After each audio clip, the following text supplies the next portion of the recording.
மனம் மொழி நெய்களால் நோக்கி போற்றி பணிந்து வணங்குகிறேன். உடைய அன்புக்குரிய திருப்பணிச்சம்மல் கோமலையா அவர்களை வணங்கி மகிழ்கிறேன். இன்று ஆடி அமாவாசை, கைலை காட்சி திருநாள். அப்பர் சுவாமிகளுக்கு கைலை காட்சி தந்த அருமையான நாள். மிக பொருத்தமாக இந்த பதிகத்தை தெரிவு செய்து விண்ணப்பம் செய்த சிவத்திருமதி பசலையம்மாள் அவர்களை வணங்கி கொடுக்கிறேன். நிகழ்ச்சியை தொடங்கி வைத்திருக்கிற நம்முடைய மயிலை சைவ சித்தாந்த சபையினுடைய அமைப்பாளர் திருவாளர் செல்வம் அவர்களை வணங்கி கொடுக்கிறேன். நிகழ்ச்சியில் பங்கு பற்றியிருக்கிற கோமல் ஓம் நமச்சிவாய அறக்கட்டளை, மயிலை சைவ சித்தாந்த சபை, இடைமருது ஈசன் சாத்திர குழு, அண்மையில் இப்பொழுது இந்த நிகழ்ச்சியில் கலந்து கொண்டிருக்கிற அப்பர் அருளல் மன்றத்தினுடைய அமைப்பாளர் சிவத்திருமதி சாந்தா சண்முகம் அவர்கள் மற்றும் அனைவருடைய திருவடிகளையும் பணிந்து வணங்கி இன்றைய திருத்தொண்டர் புராண சிந்தனையை நாம் தொடங்குவோமாக. நாம் நேற்றிலிருந்து உண்மையால் உலகாண்டு செருக்கத்தினுடைய 2வது நாயன்மாராக விளங்குகிற தமிழ் கடவுளாகிய முருகப்பெருமானுடைய திருநாமத்தை தன்னுடைய பெயராக பெற்றோரால் இடப்பட்டு அந்த மணங்கமழ் தெய்வத்து இளநாம் காட்டுகிற முருகப்பெருமானின் திருநாமத்தோடு வழங்குகிற முருகநாயனாருடைய வரலாற்றை சிந்திக்க தொடங்கி இருக்கிறோம். 2 பாடல்கள் பார்த்திருக்கிறோம். முருகனுக்கும் உருத்திர பசுபதிக்கும் அடியேன் என்று திருத்தொண்ட தொகையிலே நம்பியாரூரர் அடி எடுத்து கொடுக்க நம்பியாரூரர் பாட, திருத்தொண்ட திருவந்தாதி அவருடைய சிறப்புகளை நம்பியாண்டார் நம்பிகள் சொல்ல, இருநூலாகிய நம்முடைய தெய்வ சேக்கரார் சுவாமிகள் 14 திருப்பாடல்களிலே இவருடைய வரலாற்றை மிக இனிமையாக விவரிக்கிறார். இவர் நம்முடைய ஞானசம்பந்த பெருமானை தன்னுடைய ஞானாசிரியராக கொண்டவர்.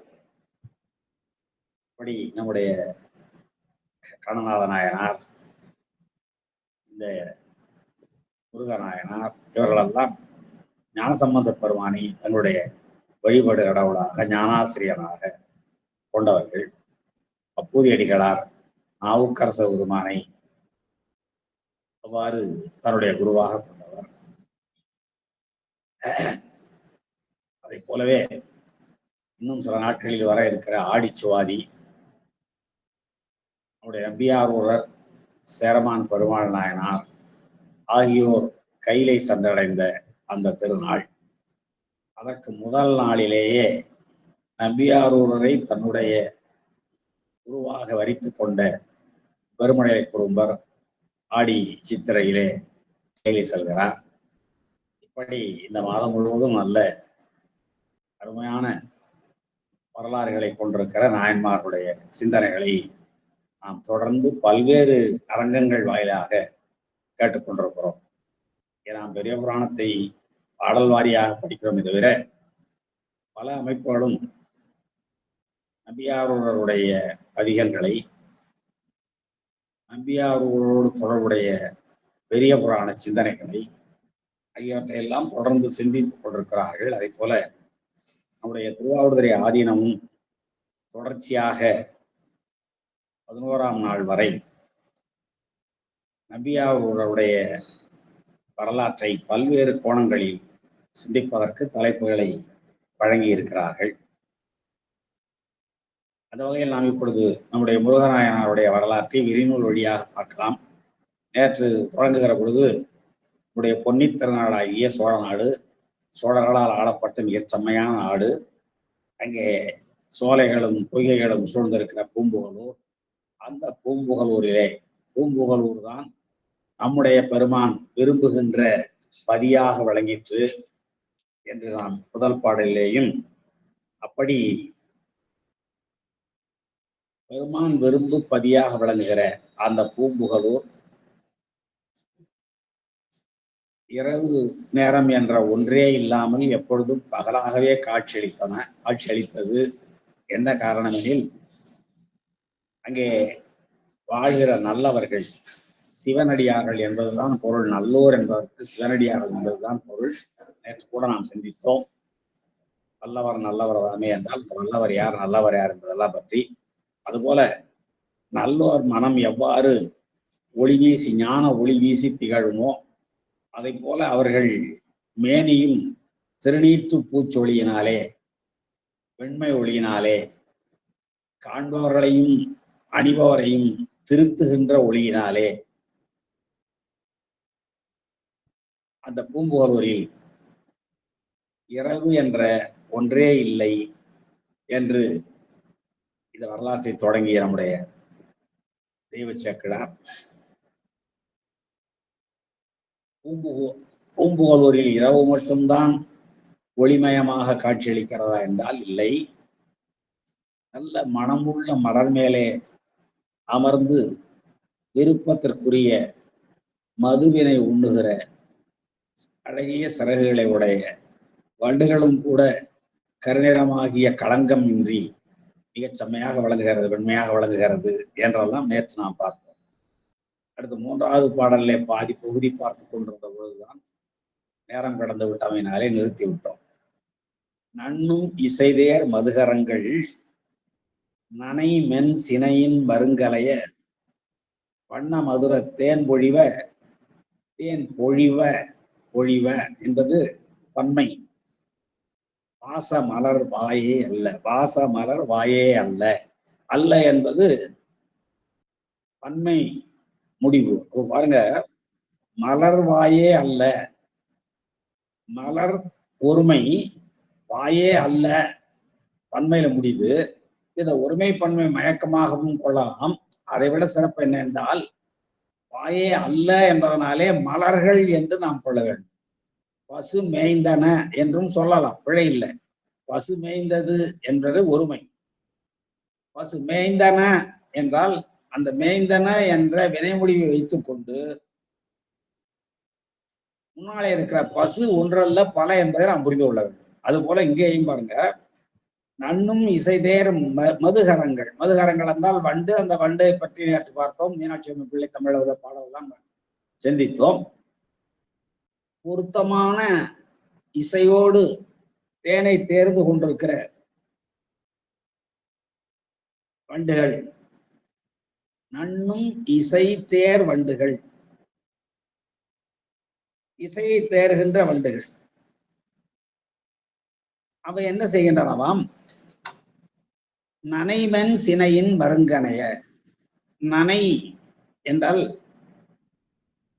அரும்புகள், அதுவும் அலரும் பருவத்திலே இருக்கிற அரும்புகள். நனை என்ற சொல்லுக்கு பூக்களிலிருந்து தேனொழுகுகிற பூக்கள் என்று கூட சொல்லுவார்கள். அவ்வாறு நனை மென் சினை, சினை என்றால் உறுப்புன்னு அர்த்தம். அப்போ சினை என்றால் கிளையாகவும் கொள்ளலாம். சினை என்றால் உறுப்பு.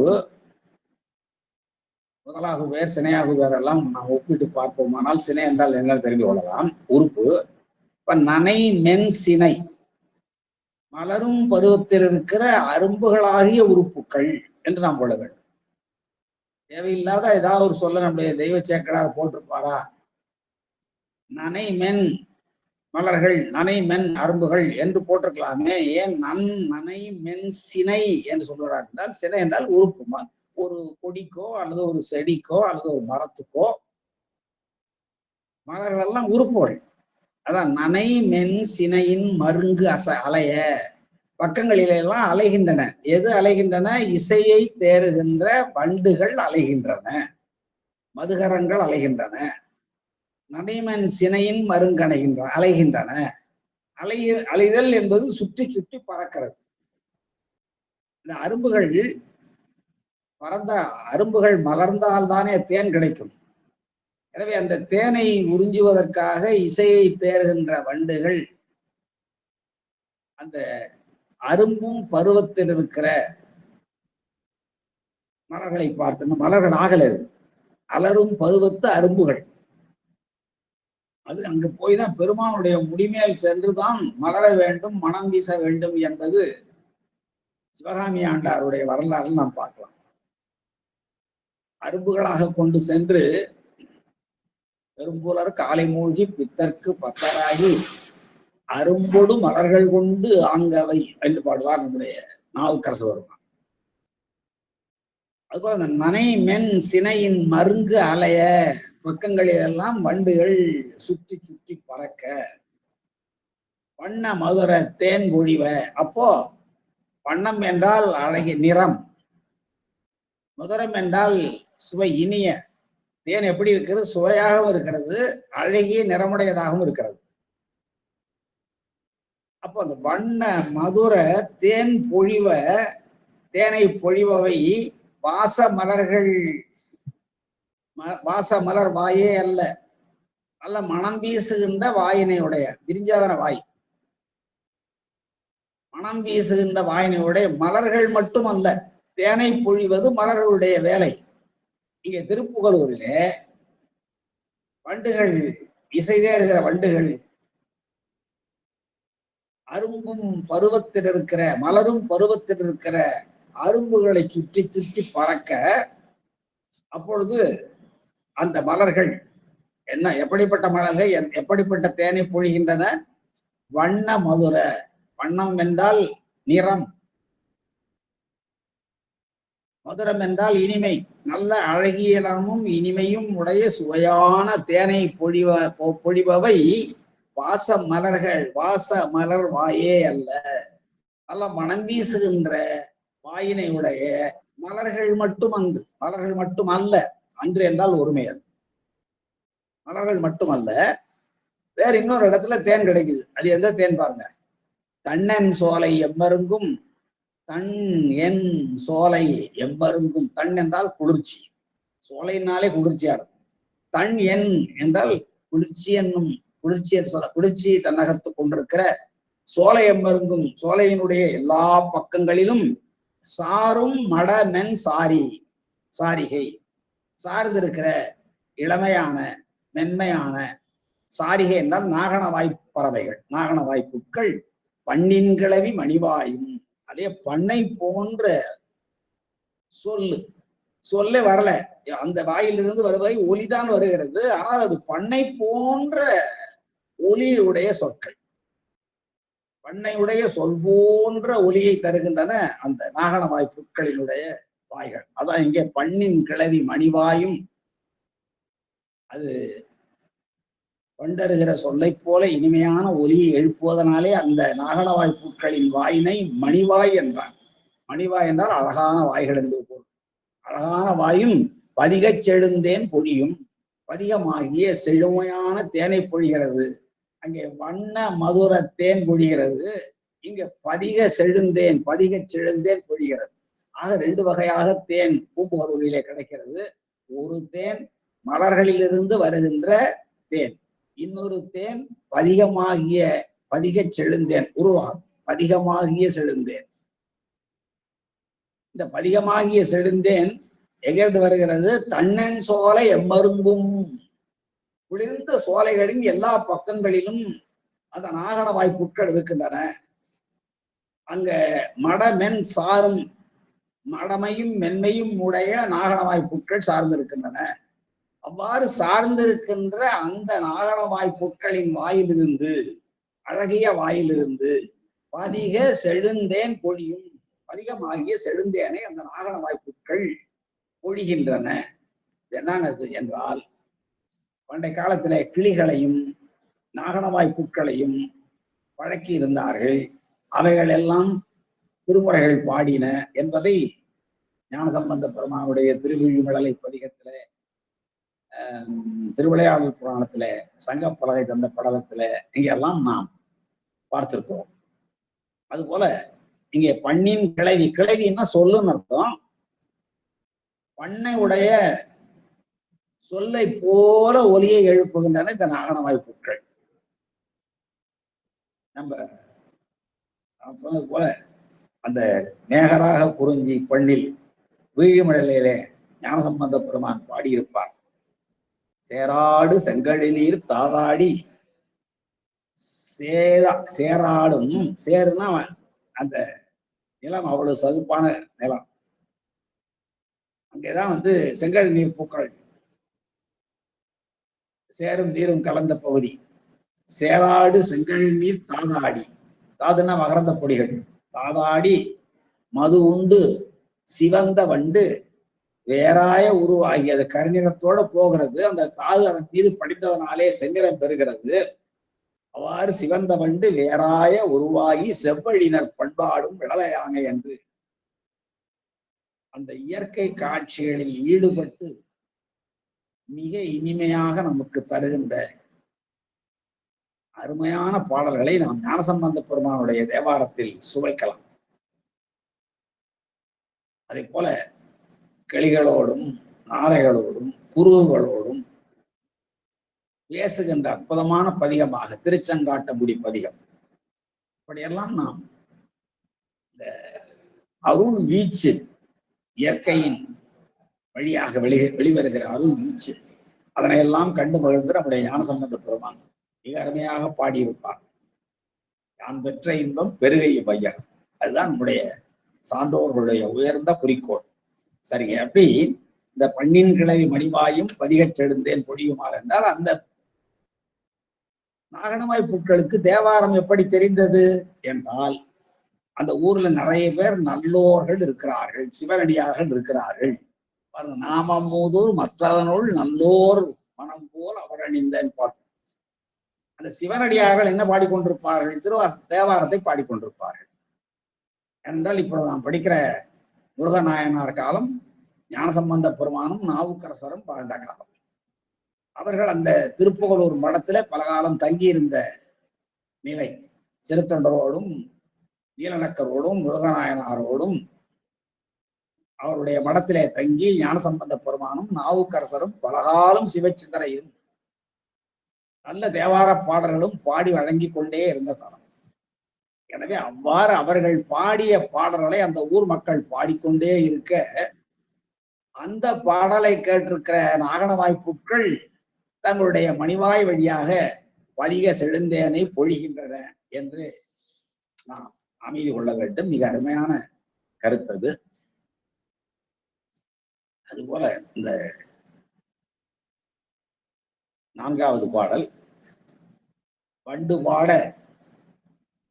வண்டு பாட புனல் தடத்து மலர்ந்து கண்ணீர் அறுப்புவன கொண்ட வாச முகை அவிழ்ந்த குளிர் பங்கயங்களே அல்ல. 3 பாடல்ல இவ்வாறு சொல்லிக்கொண்டே வருகிறான். தாமரை மலர்கள் மட்டுமல்ல, பெருமான் அடியார்களுடைய முகங்களும் கூட என்று சொல்றான். வண்டு பாட, வண்டுகள் பாடும், இனிமையாக பாடும்.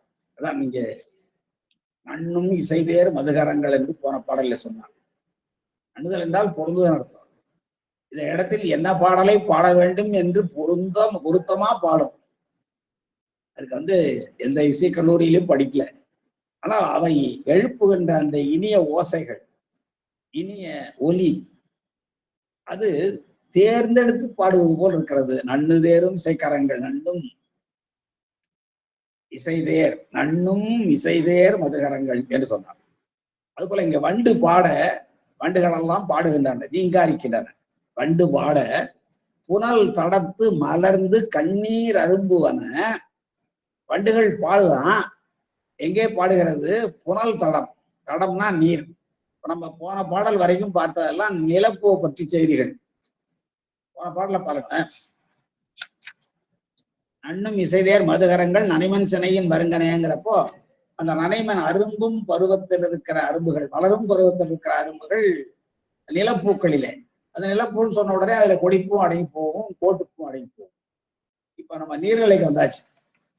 எப்படி? வண்டு பாட புனல் தடத்து, புனல் தடம், தடம்னா குளம், புனல் என்றால் தண்ணீர், நீர் நிறைந்திருக்கிற குளம்.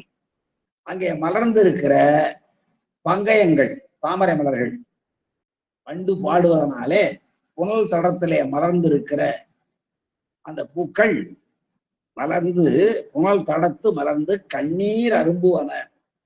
புனல் தடத்திலே வண்டுகள் பாடுவதனாலே நீர் நிறைந்த குளங்களிலே நிறைந்து மலர்ந்து கண்ணீர் பொழிவன், கண்ணீர் அரும்புவன. எவை? கொண்டவாச முகையை அவிழ்ந்த குளிர் பங்கயங்களே அல்ல. தன்னகத்து மனம் கொண்டிருக்கிற, வாசம் கொண்டிருக்கிற, முகை அவிழ்ந்த, மொட்டு விரிந்த குளிர் பங்கயங்களே அல்ல, குளிர்ச்சியான தாமரைகள் மட்டுமல்ல. வண்டு பாடுவதனாலே நீர் நிறைந்த குளங்களிலே இருக்கிற தாமரைகள் மலர்ந்து கண்ணீர் சிந்துகிறதாம். கண்ணீர் என்பதை ரெண்டு வகையாக பிரிக்க வேண்டும். அது கண்ணீர் என்றால் கண்களில் இருந்து வருவது ஒன்று, இன்னொன்று கள் நீர். கள்ளுனா தேன். தாமரை மலர்கள் வண்டுகள் பாடுவதனாலே முகை அவிழ்ந்து கண்ணீரை சிந்துகின்றன. கள் மதுவாகிய தேனாகிய நீரை சிந்துகின்றன. அவ்வாறு சிந்துவன அவ மட்டுமல்ல, இன்னொன்னு இருக்கு. வண்டு பாட, இந்த வண்டு பாடங்கிற பாடல் நம்முடைய ஞானசம்பந்த பெருமான் திருக்கேதாரத்துல பாடுறப்போ முதல் பாட்டை இப்படிதான் ஆரம்பிப்பார். தொண்டர் அஞ்சுகளிலும் அடக்கி சுரும்பார் மலர் இண்டை கட்டி வழிபாடு செய்யும் இடம் என்பதால் தொண்டர்கள், சிவ தொண்டர்கள், சிவனடியார்கள் 5 களிரும் அடக்கி, 5 களிர் என்பது 5 புலன்கள், 5 பொறிகள், அவற்றையெல்லாம் அடக்கி சுரும்பார் மலர், நல்ல வண்டுகள் மொய்க்கின்ற மலரை கொண்டு இண்டை கட்டி, தலைமாலையை கட்டி பெருமானுக்கு சாத்தி வழிபாடு செய்கின்ற இடம் என்பாரால் எதை சொல்வார்கள் என்றால் வண்டு பாட.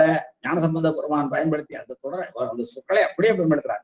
வண்டு பாட மயிலால மான்கன்று துள்ள வரி கெண்டை வாயே சொனை நீளும் மொட்டவதும் கேதாரமே என்று திருக்கேதாரத்துல ஞானசம்பந்த பெருமான் பாடியிருக்கிற பாடலை அப்படியே தன்னகத்து கொண்டு பாடியிருப்பது போல இந்த பாடல் அமைந்திருக்கிறது. வண்டு பாட இங்க எங்கே வண்டு பாடுகிறது? புனல் தடத்துல. புனல் இருந்தாதான் அது தடம், குளம். அந்த புனல் தடத்துல வண்டு பாடுது. வண்டு பாடுவோன்னா மலர்கிறது. எவை மலர்கிறது? பின்னாலே வருகிற பங்கயங்கள். பங்கயங்கள் மலர்ந்து கண்ணீர் ஒழுகுதான். தாமரை பூ விரிந்த உடனே அதுல இருந்து தேர் ஒழுகுது. அந்த கண்ணீர் கொண்ட வாச முகைய விழுந்து, கண்ணீரை தன்னகத்து கொண்டிருக்கிற மனம் வீசுகிற முகைன மொட்டு. மொட்டானது அவிழ்தல் என்றால் விரிதல். மொட்டவிழ்ந்து கண்ணீர் பொழிவன வாசம் உள்ள பங்கயங்கள் மட்டுமல்ல, குளிர் பங்கயங்களே அல்ல. குளிர் பங்கயங்கள் மட்டுமல்ல, வண்டுகள் பாடுவதனாலே மலர்ந்து கண்ணீர் ஒழுக விளங்குவன தாமரைகள் மட்டுமல்ல. இப்ப இன்னொன்னு வேற ஏதோ ஒண்ணு இருக்கு. அது எது? அதை அடுத்த 2 வரையில சொல்றாரு. இதுல 2 வகையாக பொருள் கொள்ளலாம். அந்த கண்ணீர் என்பதை மிக இனிமையான பாடல்களை வண்டுகள் பாட, அந்த பாட்டினுடைய இனிமையினாலும் சுவையினாலும் மகிழ்ந்து போய் தாமரை மலர்கள் கண்ணீர் விட்டு மகிழ்கின்றன. ஆனந்த கண்ணீர். நிறைய பேர் நீங்க நல்ல அருமையான இசை இன்னிசை நிகழ்ச்சி, திருமுறை விண்ணப்பம் செய்கிறவர்களெல்லாம் திருவாசகம் விண்ணப்பம் செய்கிற பொழுது நான் பல முறை பார்த்திருக்கிறேன். பல பேருடைய கண்களிலிருந்து தாரை தாரையாக கண்ணீர் வந்து கொண்டே இருக்கும். அப்படி ஒரு மெய்ப்பாடு. உள்ளம் உருக கண்ணீர் பெருகும். காதலாகி கசிந்து கண்ணீர் மல்கி அப்படி ஓதுவார்தமை நன்னறி குய்ப்பது வேதம் 4 மெய்ப்பொருளாவது நாவன் நாமம். அதாங்க வண்டுபாட புனல் தடத்திலே இருக்கிற பங்கயங்களே மட்டுமல்ல. பங்கயங்கள் என்றால் தாமரை அர்த்தம். தாமரைகள் மட்டுமல்ல, கண்ணீர் விட்டு தங்களுடைய மெய்ப்பாட்டை புலப்படுத்திக் கொள்வன தாமரைகள் மட்டுமல்ல, அண்டர் பெருமான் திருப்பாட்டின் அமுதம் பெருக. அண்டர் பெருமான் என்றால் தேவர்களுக்கெல்லாம் தலைவனாக விளங்குகின்ற சிவபெருமானை போற்றி பாடுகிற தோத்திர பாடல்களாகிய திருப்பாட்டின் அமுதம். திருப்பாட்டு என்பது தேவாரம் எல்லாம் சேர்ந்ததுதான்.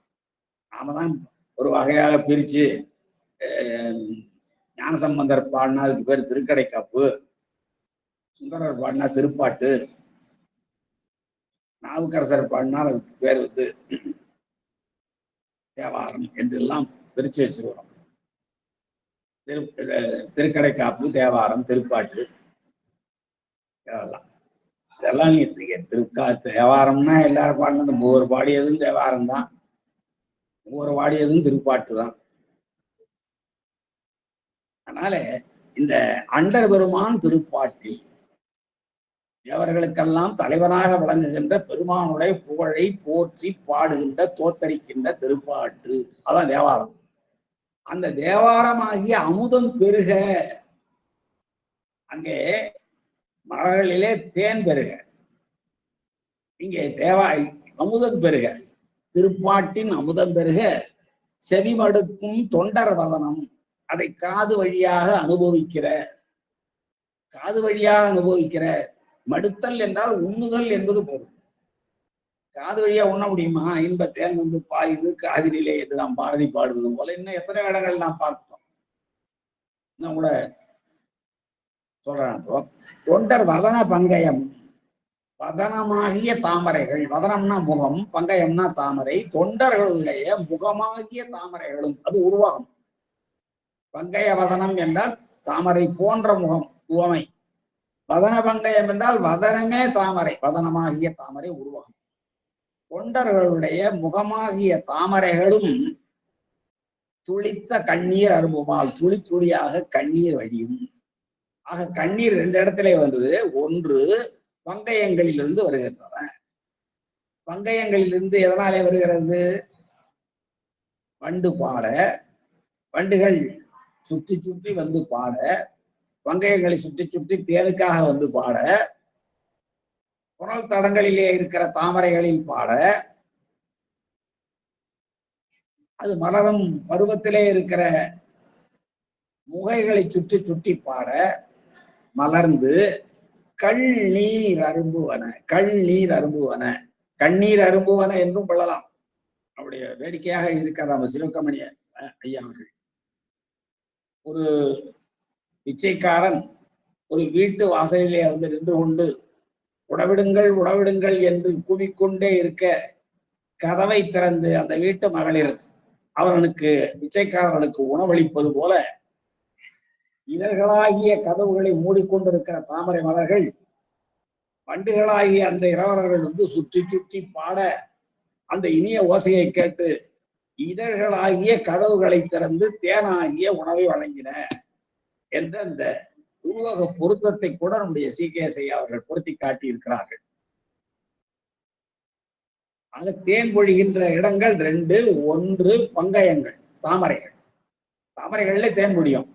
அப்ப இந்த தெய்வ சேக்கடார் என்ன குறிப்பிடுகிறார்? தேன் பொழிகின்ற இடம் தாமரைகள் மட்டுமல்ல, இன்னொரு முகத்தாமரையிலும் கண்ணீர் அரும்புகிறது. எப்படி பாருங்க, வண்டு வாடுவதனாலே புனல் தடங்களிலே இருக்கிற தாமரைகள் மலர்ந்து கண்ணீர் அரும்புவன. கண்ணீர் என்றால் தேனாகிய நீர் என்று ஒரு பொருள், இன்னொரு பொருள் கண்ணீர், ஆனந்த கண்ணீர். பாடலை கேட்டு அந்த பாடலின் பொருளை சுவைத்து எப்படி நாமெல்லாம் கண்ணீர் விட்டு மகிழ்கிறோமோ, மெய்ப்பாடை வெளிப்படுத்துகிறோமோ, உள்ளம் உருகிற பொழுது மெய்ப்பாடு, மனத்தினுடைய நிகழ்ச்சி தானே முகத்தில் உடம்பில் படுகிறது, அதான் மெய்ப்பாடு. நகை, அழுகை, இடிவரல், மருட்கை, அச்சம், பெருமிதம், வெகுளி, உவகை என்று அப்பால் எட்டே மெய்ப்பாடு என்பது தொல்காப்பியம். மனதிலே மகிழ்ச்சி வந்தால் முகத்திலே மலர்ச்சி வருகிறது, மனத்திலே சோகம் வந்தால் முகத்திலே அழுகை வருகிறது. அதான் நகையே, அழுகை, உவகை, 8 வகையான மெய்ப்பாடுகள். வடமொழியாளர்கள் சாந்தநிலை, சாந்தம் என்ற ஒரு 9வது மெய்ப்பாட்டை சொல்லுவார்கள். சாந்தம் என்று ஒன்றை. அந்த சாந்தம் என்றால் என்னன்னா, சந்தனம் கொண்டு பூசினாலும் வேல் கொண்டு போழ்ந்தாலும் எந்த உணவு மாறுபாடும் இல்லாமல் அப்படியே உட்கார்ந்து இருக்கிற நிலைக்கு சாந்தம் என்று பெயர். அது நம்மாலே சாதாரண மக்களாலே இயலாது. எனவேதான் தொல்காப்பியர் வரையறை செய்து அப்பால் எட்டே மெய்ப்பாடு என்று தேற்றையகாரத்தாலே சொல்லி காட்டினார். இப்படி வண்டுகள் பாடுவதனாலே தடங்களிலே மறந்து இருக்கிற கண்ணீர் ஒழுகுகின்ற, வாசம் உள்ள முகை அவிழ்கின்ற, மொட்டு விரிகின்ற தாமரைகள் மட்டுமன்று, தாமரைகள் மட்டும் அல்ல. அன்றுன்னு சொல்வது தாமரைகள் என்று சொல்லிட்டு அன்று சொல்வது பிழை. தாமரைகள் மட்டும் அல்ல. இன்னொரு இடத்துல எங்கே கண்ணீர் வருகிறது? அண்டர் பெருமான் திருப்பாட்டில் பெருமானுடைய புகழை பாடுகிற தேவார திருப்பாட்டின் அமுதமானது. தேவார திருப்பாட்டே அமுதம் போன்றது. அமுதம் என்றால் என்ன? உண்டாரை நீண்ட காலம் வாழ வைக்கக்கூடியது. தேவாரத்தை நாம் பாடிக்கொண்டே இருந்தால் என்ன பொருள்? நாம் நீண்ட காலம் வாழலாம். இது ஒரு பெரிய பயன். பெரிய புராணம் காட்டும் வாழ்வியல் உண்மைகள் எங்கெங்கோ தேடிட்டு இருக்கோம். இப்ப இந்த திருப்பாட்டுகள் அமிர்தம் போன்றவை என்பதனாலே அமிர்தம் என்பது எப்படி உண்டாரை நீண்ட காலம் வாழச் செய்யுமோ அதுபோல இந்த திருப்பாட்டுகளை நாமும் பாடிக்கொண்டும் கேட்டுக்கொண்டும் இருப்போமானால் நம்முடைய வாழ்நாளும் நீளும். அண்டர் பெருமான் திருப்பாட்டின் அமுதம் பெருக. திருப்பாட்டாகி அமுதம் அங்கே பூம்புகலூர் முழுவதும் பெருக. செவி மடுக்கும், செவியினாலே உண்ணுகிற, அனுபவிக்கிற. உண்ணுதல் என்றாலே அனுபவித்தல் தான். உண்டி வினை இன்மையின் சிவஞான போகத்தில் உண்டி வினை இன்மை என்றால் அங்கே அனுபவம் இன்மை என்பதுதான் பொருள். செவி மடுக்கும் தொண்டர் வதன பங்கயமும், காது வழியாக சுவைக்கின்ற தொண்டர்களுடைய முகமாகிய தாமரைகளும் துளித்த கண்ணீர் அரும்புமால் இந்த திருப்பாட்டினுடைய அமுதத்தை கேட்டு கேட்டு அவர்களுடைய உள்ளம் உருகி காதலாகி கசிந்து உடனே கண்ணீர் வழிகிறது. அதான் தொண்டர் வதன பங்கயமும். வதன பங்கயம், பங்கயம் என்றால் தாமரை என்பதுதான் பொருள். வதனமாகிய தாமரை உருவகம். அந்த வதன பங்கயமும் துளித்த கண்ணீர், துளி துளி துளியாக அன்பின் வெளிப்பாடு. அன்பிற்கும் உண்டோ அடைக்கும் தாழ் ஆர்வலர் புன் கண் நீர் பூசல் தரும் என்றான். இந்த திருப்பாட்டுகளை கேட்க கேட்க பெருமானுடைய புகழை நினைக்க நினைக்க, பெருமானுடைய அளவற்ற ஆற்றல்களை, அளவற்ற கருணையை எல்லாவற்றையும் நினைக்க நினைக்க உள்ளம் உருகி அந்த உள்ள உருக்கத்தின் வெளிப்பாடாக கண்ணின் வழியாக கண்ணீர் வருகிறது. அதான் இங்கே தொண்டர் வதன பங்கயம் துளித்த கண்ணீர் அரும்பும். ஆள் என்பது அசைநிலை, பொருள் இல்லை. செவி மடுக்க முடியுமா? செவியினாலே நாம் உண்ண முடியுமா என்றால், மடுத்தல் என்றால் உண்ணுதல் என்ற பொதுவான பொருள் என்றாலும் செவி வழியாக உணர்கின்ற அனுபவ உணர்வு தான் செவி மடுத்தல். நம்முடைய நன்னூல் என்ற ஒரு நூல், இலக்கண நூல். அந்த நன்னூல் என்ற இலக்கண நூல்ல மாணவனுடைய இலக்கணம் சொல்லுவார். ஆசிரியனுடைய இலக்கணம் சொல்லுவார், மாணவனுடைய இலக்கணம் சொல்லுவார். மாணவன்னா எப்படி இருக்கணுமா? கோடல் மரபே கூறுங்காலை என்பது ஒரு சூத்திரம். கோடல் என்றால் கொள்ளுதல். ஆசிரியர் சொல்லுவதை அப்படியே உள்வாங்கி கொள்ளுகிற மாணவனுடைய தன்மை என்று எப்படி இருக்க வேண்டும் என்று சொல்லுவோமானால், பொழுதோடு சென்று வழிபடல் முனியான். குறித்த நேரத்துக்கு பள்ளிக்கு செல்ல வேண்டும், ஆசிரியரை வணங்க வேண்டும். பொழுதோடு சென்று வழிபடல் முனியான். குணத்தோடு பழகி அவன் குறிப்பில் சார்ந்து ஆசிரியரிடமும் மற்றவர்களிடமும் குணத்தோடு பழகி அவர்களுடைய குறிப்பில் நெழி ஒழுகி இறையென இருந்து சொல்லன சொல்லி, ஆசிரியர் என்ன கட்டளையிடுகிறாரோ, இருன்னா உட்காரணும், நில்லுன்னா நிக்கணும், சொல்லுன்னா சொல்லணும். இறையென இருந்து சொல்லன சொல்லி சித்திரப்பாவையின் அர்த்தகடங்கி பருவன்னா ஆர்வத்தனாகி, நாம் நீர்வேட்கை கொள்கிற பொழுது என்ன ஆர்வத்தோடு தண்ணீரை பருகுகிறோமோ அதை போல ஆசிரியர் சொல்லுகின்ற அத்தனை கருத்துக்களையும் பருகுபவன் போன்ற ஆர்வமுடையவனாகி, சித்திரப்பாவையின் அத்தக அடங்கி, ஓவியத்திலே எழுதப்பட்ட ஒரு பதுமையை போல வகுப்பறையிலே ஆடாமல் அசையாமல் அமர்ந்திருந்து செவி வாயாக நெஞ்சு களனாக. இந்த பாருங்க, ஆசிரியரை சொல்லுவதை எதன் வழியாக கேட்கணுமா? செவி வாயாக நெஞ்சு களனாக. வாயில போட்டா வயிற்றுக்கு போகும், இது செவியில் போட்டா நெஞ்சுக்கு வரும். செவி வாயாக நெஞ்சு களனாக கேட்டவை கேட்டவை விடாதுளத்தமைத்து ஓவென போதல் என்பனார் புலவர் என்பது பழைய இலக்கண நூல். அதுல செவி மடுத்தல் என்றால் செவியை வாயாக கொண்டு ஆசிரியர் சொல்வதை அனுபவிக்க வேண்டும்.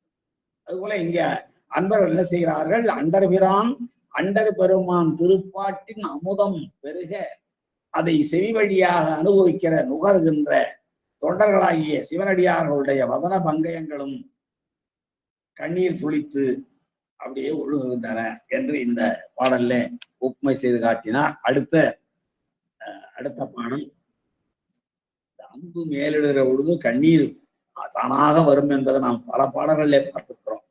நான் முன்பே சொன்னது போல ஞானசம்பந்த பெருமானுடைய பாடல் இன்னும் திருவாசகத்துக்கு உருகாதார் உருவாசகத்துக்கும் உருகா என்பார். அவரே சொல்லுவார், வெள்ளம்தாள் விரிசடையாய் விண்ணோர் பெருமானே, வெள்ளந்தாள் விரிசடையாய் விண்ணோர் பெருமானே என கேட்டு வேட்ட நெஞ்சாய் பள்ளந்தாள் உருகுணலில் கீழ்மையாக பதைத்துருகும் அவர் நெஞ்சம் என்று திருவாசகத்திலே திருச்சதகத்திலே மணிவாசக பெருமான் பாடுவார்.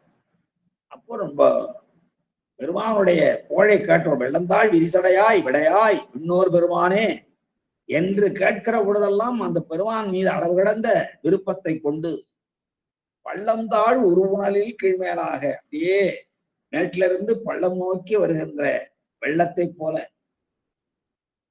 பதைத்து உருகும் அவர் நெஞ்சம் என்று திருவாசகம் பாடும். எனவே இந்த பெருமானுடைய புகழை, இந்த அமிர்தம் மொழியை கேட்கிற பொழுதெல்லாம் நம்முடைய உள்ளம் உருகும் என்பதற்கு இப்படி பல சான்றுகளை நாம் பார்க்க முடியும். அடுத்து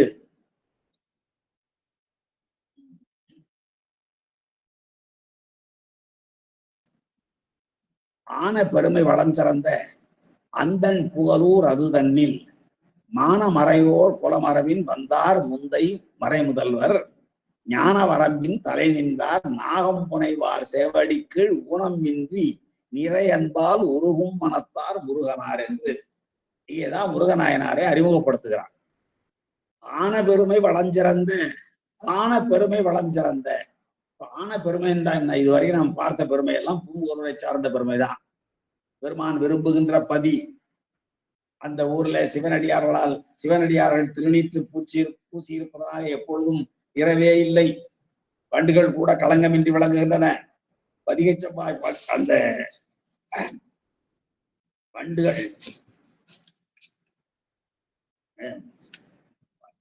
வண்டுகள் பாடுவதனாலே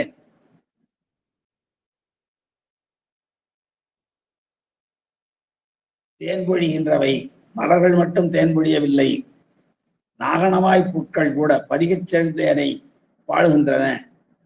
அப்படிப்பட்ட சிறப்பை உடையது. அதை போலவே வண்டுகள் பாடுவதனால இந்த பாடல் நாம் பார்த்தது, இங்கே கண்ணீர் ஒழுகுவன பங்கயங்கள் மட்டுமல்ல, அண்டர்பிரானுடைய திருப்பாட்டினுடைய அமுதமாகிய அந்த இனிமையான திருப்பாட்டுகளை செவி வழியாக அனுபவித்த தொண்டர்களுடைய பங்கயங்களும் வதன பங்கயங்களும் கண்ணீரை விட்டு உள்ளத்தின் அன்பை புலப்படுத்தும் ஆன பெருமை. இன்னும் அதோடு மட்டுமல்லாமல் முருகநாயனார் மடம் அமைத்திருந்தார். அந்த முருகநாயனார் எப்படியெல்லாம் தொண்டு செய்ய போகிறார் என்பதை நாம் அடுத்த சரியை கிரியை யோகம் என்ற எல்லா தொண்டுகளையும் செய்ய இருக்கிறார் என்பதை நாம் அடுத்த பாடல்களை பார்க்க இருக்கிறோம். அவர் செய்தது ஒரு தொண்டுதான், மலர் தொண்டுதான். அதிலேயே சரியை கிரியை யோகம் எல்லாம் இருக்கிறது. அந்த முருகநாயனார் அமைத்த மடத்துல நாம் முன்பே சிந்தித்ததை போல திருநாவுக்கரச பெருமானும் திருஞான சம்பந்தரும் நீலநக்கரும் சிறுத்தொண்டரும் எல்லோரும் வந்து உரையாடி இருக்கிறார்கள், ஒரு சேர இருந்திருக்கிறார்கள் என்கிற பொழுது இப்படிப்பட்ட பல பெருமைகளை உடையது. அதோடு மட்டுமல்லாமல் அந்த ஊர்ல வாழ்கிற மக்கள் எல்லாரும் திருநீற்று பூச்சி உடையவர்களாக இருக்கிறார்கள், எல்லோரும் பதிகங்களை பாடுகிற வல்லவர்களாக இருக்கிறார்கள். அதெல்லாம் கேட்கிற பொழுது அந்த ஊருக்கு பெருமை. இன்னொன்று, அது புகழூர். நேற்று நாம் பார்த்தது போல பஞ்சநமன் வாதனைக்கும் வன்பிறவி வேதனைக்கும் அஞ்சி உனையடைந்தேன் ஐயா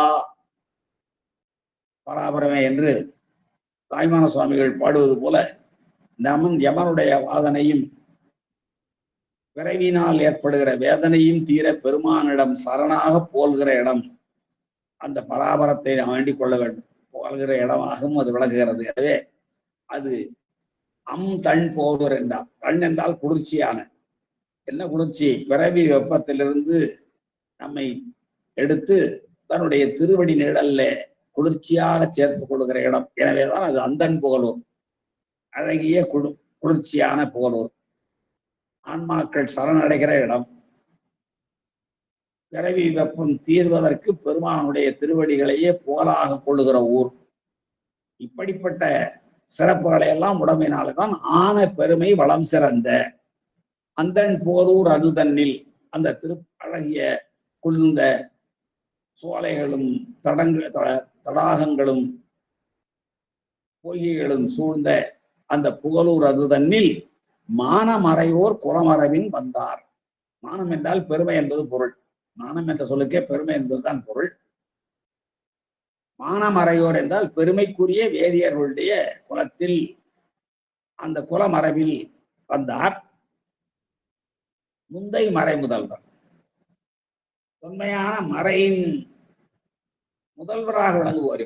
என்ன சிறப்பு என்றால், இவர் மறையோர் குலத்தில் பிறந்ததோடு மட்டுமல்லாமல் அந்த மறைகளை எல்லாம் நன்கு ஆய்ந்து மிகச் சிறப்பாக அந்த வேதங்களில் சொல்லப்பட்ட ஒழுக்கத்திலும் வாய்மையிலும் முதன்மை பெற்று வழங்குகிறார். அதுக்கு பின்னாடி வேதாம் மறை முதல்வர் என்றார். ஞான வரம்பின் தலை நின்றார். வேதங்களை பயின்றதோடு மட்டுமல்லாமல் ஞான வரம்பிற்கு வர வேண்டும் என்றால் அவர்கள் சிவாகமங்களை கற்க வேண்டும், சிவாகமங்களை கற்க வேண்டும். அதான் இங்கே வேதம் வல்லவராய் விளங்கியதோடு மட்டுமல்லாமல் முந்தை மறை முதல்வர். முந்தை என்பது தொன்மையான மறை, அதிலே முதன்மையோடு விளங்குகிறார் என்றால் அந்த வேதங்களில் சொல்லப்பட்ட ஒழுக்கங்களிலும் வேதங்களில் சொல்லப்பட்ட வாய்மையிலும் தவறாது தலை சிறந்து நின்றவனாயேதான் இவரை குறிப்பிடுகிற பொழுது முந்தை மறை முதல்வர் என்று நம்முடைய தெய்வ சேக்கடார் குறிப்பிடுகிறார். ஆன பெருமை வளம் சிறந்த அந்த புகழூர் அது தன்னில் மானமறையோர் குலமரபில் தோன்றியவர், குலமரபில் வந்தார். இது பாருங்க, வந்தார் என்றார், அவதரித்தார் என்றோ பிறந்தார் என்றோ சொல்லாமல் வந்தார். வந்தவர் யார்? முந்தை மறை முதல்வர்.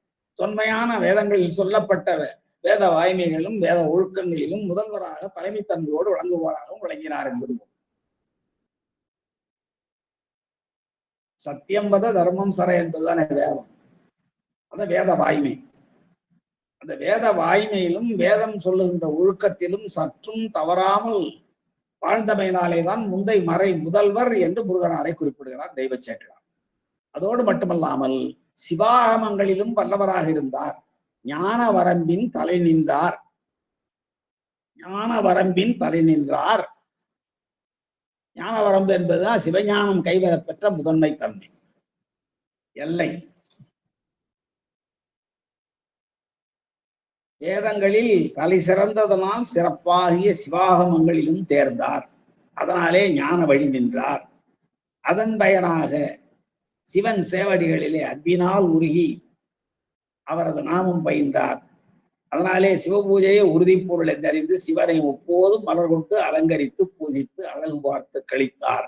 திருவடி ஞானத்தில் சிறக்கவே அடி அணைந்த அடியார் தொண்டில் சிறந்தொழுகினார் என்று படிப்படியாக அவருடைய வரலாற்றை நாம் தொடர்ந்து சிந்திக்கலாம். இப்ப ஞான வரம்பின் தலை நின்றார். இவர் என்ன செய்வாரா? நாகம் புனைவார் சேவடிக்கு. நாகம் என்றால் பாம்பு.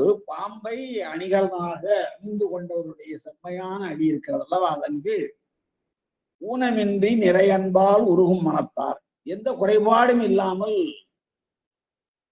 நிறைந்த அன்போடு உருகும் மனத்தை உடையவராக விளங்கினார் முருகன்.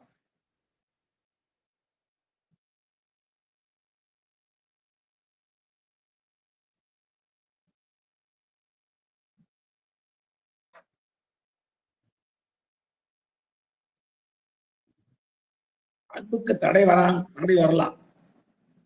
இடையரா அன்புனக்கன் தந்தருள் என்று பெருமானை வேண்டுகிறார் மணிவாசக பெருமான். ஏனென்றால் அன்பு செலுத்துகிற பொழுது தடை வரும். எத்தனையோ தடைகள் வரும். பெருமானுடைய வழிபாட்டுக்கு எத்தனையோ தடைகள், சிவபூஜைக்கு எத்தனையோ தடைகள். இந்த தடைகளை எல்லாம் நீக்கி அன்பு செலுத்த வேண்டும். அதான் இங்கே ஊனம் இன்றி நிறைய அன்பால். எந்த தடை வந்தாலும் சரி, பெருமானிடத்து கொண்ட அன்பு குறைவதில்லை. அந்த ஊனமின்றி நிறையன்பால் உருகும் மனத்தார் முருகனார் என்று முருகனாரை அறிமுகப்படுத்துகிறார். இந்த முருகனார் எப்படிப்பட்டவர்? ஆன பெருமை வளம் சிறந்த அந்தன் புகழூர் அது தன்னில், ஆன பெருமை வளம் சிறந்த அந்தன் புகழூர் அது தன்னில் மான மறையோர் குலம், பெருமைக்குரிய மறையோர் குலம். மறையோர் குலம் பெருமைக்குரியதாக இருந்தது. காரணம் என்ன என்றால், அவர்கள் வேதம் வித்யாகினியாக வீட்டில் முத்தி வளர்த்தார்கள். ஊரின் பொது இடங்களிலே சிவ மகா யாகங்கள் பண்ணினார்கள். அதனாலே மழை பொழிந்தது. மழை பொழிந்ததனாலே நிலம் விளைந்தது, மக்கள் வயிறு நிறைந்தது, மனம் நிறைந்தது, ஒழுக்கம் நிறைந்தது, வாழ்வை மகிழ்ச்சியாக எல்லோரும் கொண்டாடினார்கள். அப்படிப்பட்ட தன்மைகளுக்கெல்லாம் அடிப்படையாக விளங்கியமையினாலேதான் மறையவர்களை மானமறையோர் என்றார் நம்முடைய சேக்கடார் சுவாமிகள். மானமறையோர் குலமரபின் வந்தார் முந்தை மறை முதல்வராகிய இந்த முருகனார். இவர் ஞான வரம்பின் தலை நின்றார். வேதமும் கற்றிருந்தார், சிவாகமங்களும் கற்றிருந்தார், அதனுடைய எல்லையும் அறிந்திருந்தார். இவர் நாகம் புனைவார் சேவடிக்கு பாம்பினையே அணிகலனாக அணிந்திருக்கின்ற பெருமானுடைய செம்மையான திருவடிக்கு ஊனம் இன்றி நிறையன்பால் பெருமானுடைய திருவடி இடத்தை அவர் எப்படி அன்பு கொண்டிருந்தார், எந்த தடை வந்தாலும் அவற்றையெல்லாம் நீக்கி அன்பு செலுத்துகிற நிறையன்புடையவர். அது ஊனமின்றி நிறையன்பால் உருகும் மனத்தார் முருகனார் என்று இவர் அறிமுகப்படுத்தப்படுகிறார். இப்படி உருகும் மனத்தை உடையவர்கள் தான் உண்மையாக அடியவர்களாக இருக்க முடியும் என்பது இவருடைய வரலாறின் வாயிலாக வருகிறோம். மனம் உருக வேண்டும். சரி, அடுத்த பாடல். அடைமேல் அளவன் துயில் உணர, அடைமேல் அளவன் துயில் உணர அதர் செங்கமல வயற் கயல் கண் மடைமேல் உகழும் திருப்புகலூர் மன்னி வாழும் தன்மையராய் முருகனார் என்று சென்ற பாடலை அறிமுகப்படுத்தினார். அந்த முருகனார் எப்படிப்பட்டவர்? மானமறையோர் மரபில் வந்தவர். இவர் மானமறையோர் மரபில் வந்ததோடு மட்டுமல்லாமல் முந்தை மறை முதல்வராகவும் விளங்கியதோடு ஞான வரம்பின் தலை நின்றார். சிவாகமங்களையும் வேதங்களையும் சிவாகமங்களையும் கற்றாதாங்க வேத நெறி தடித்தோங்க மிகு சைவத்துறை விளங்க என்று சொல்வது போல வேதங்களும் சிவாகமங்களும், வேதம் போது ஆகமம் சிறப்பு, ரெண்டையும் அறிந்தவர் நம்முடைய முருகநாயனார். அதான் ஞான வரம்பின் தலை நின்றார் என்றெல்லாம் அவருடைய இயல்பை சொன்னவர். இங்கே அவருடைய வாழ்க்கை முறையை சொல்கிறார். அடைமேல் அளவன் துயில் உணர அதர் செங்கமல வயல் கண் கயல் மடைமேல் உகழும். இந்த கயல் என்பதை மட்டும் பிரித்து சேர்த்தணும். அடைமேல் அளவன் துயில் உணர அலர் செங்கமல வயற்கண் கயல் மடைமேல் உகழும் திருப்புகலூர் மன்னி வாழும் தன்மையராய். திருப்புகலூர்ல நிலைபேருடைய வாழ்க்கையை பெற்றிருந்தார்கள். அதான் இங்க மறையோர் குல மரபின் வந்தார். வழி வழியாக திருப்புகலூரை தாண்டி வேறு எங்கும் சென்று வாழாத இயல்புடையவராக அந்த மரபை சார்ந்தவர்கள் இருந்தார்கள். அதான் இங்கே மன்னி வாழும் தன்மையராய். மன்னுதல் என்றால் நிறைவேறுதல். திருப்புகலூரே என்ன, வேற ஊருக்கு ஒருத்தன் போறான்னா என்ன அர்த்தம்? அவனுக்கு தேவையான வாழ்க்கை வசதிகள் கிடைக்கவில்லை, வாழ்வு ஆதாரங்கள் இல்லை, எனவேதான் வேற ஊருக்கு போறான், வேற நாட்டுக்கு போறான். போலூர் அப்படி இல்லை, எல்லா வசதியும் அங்கே இருக்கிறதுனால இந்த மறை முதல்வராகிய மறையோர் குல மரபில் வந்த மறை முதல்வராகிய முருகனார் அந்த திருத்தலத்தில் மன்னி வாழுகின்ற, வழி வழியாக வாழ்கின்ற தன்மையுடையவர்களாக இருந்தார்கள். அந்த திருப்போலூர் இன்னும் எப்படி இயற்கை வளமுடையதாக இருந்தது என்றால், அடைமேல் அளவன் துயில் உணர. அடைன்னா இலைன்னு அர்த்தம். பாசடை என்று வரும் இல்லையா, பசுமையான இலைகள். அடைமேல் அளவன் துயில் உணர. அளவன்னா நண்டு. பொதுவாக அந்த இடத்துல அடை என்று வந்தாலும் அந்த அடையை நாம் தாமரை அடை என்று கொள்ள வேண்டும். தாமரை இலை மேல நண்டுகள் தூங்கி கொண்டிருக்கின்றன, அவைகள் கண் விழிக்கின்றனவாம். அடைமேல் அளவன் துயில் உணர. துயில் உணர்தல் என்றால் கண் விழிக்க, விழித்துக் கொள்ள. அலர் செங்கமல வயல் கண், செங்கமல பூக்கள் மலர்கின்ற வயல் இடத்து கயல், முதலடியில் இருக்கிற கயல் மீன்கள் மடைமேல் உகழும். மடையின் மேலே அடைத்து வைத்திருக்கிற மடை இருக்கால் நீர் மடை, அந்த மடை மேலெல்லாம் பிறழ்கின்றது, உகழ்கின்றன, பாய்கின்றன. அப்படிப்பட்ட நீர்வளம் மிக்க இந்த பாடல் சொல்லப்படுவது நூல் நீர்வளம். அடை என்றால் பாசடை, பசுமையான இலை, பசுமையான தாமரை இலை. அந்த தாமரை இலையில நண்டுகள் தூங்குகின்றன, தூங்குகின்ற நண்டுகள் விழிக்கின்றன. அடைமேல் அலமம் துயில் உணர. அலர் செங்கமலம். செங்கமலம் எங்க மலரும்? நீர்ப்பு தானே. செங்கமல அலர்கள் ரொம்ப வயல்களிலும் முளைத்திருக்கிறதா. அப்படிப்பட்ட வயற்கண் கயல் மீன்கள் உகழும் கயல் மீன்கள் மடைமேல் உகழும் திருப்புகலூர். கயல் மீன்கள் மடை மேலே பாய்கின்ற, மடைன்னா அடைச்சு வச்சிருக்கிறது, தண்ணீரை அடைத்து வைத்திருக்கிற பகுதி மடை என்று பெயர்.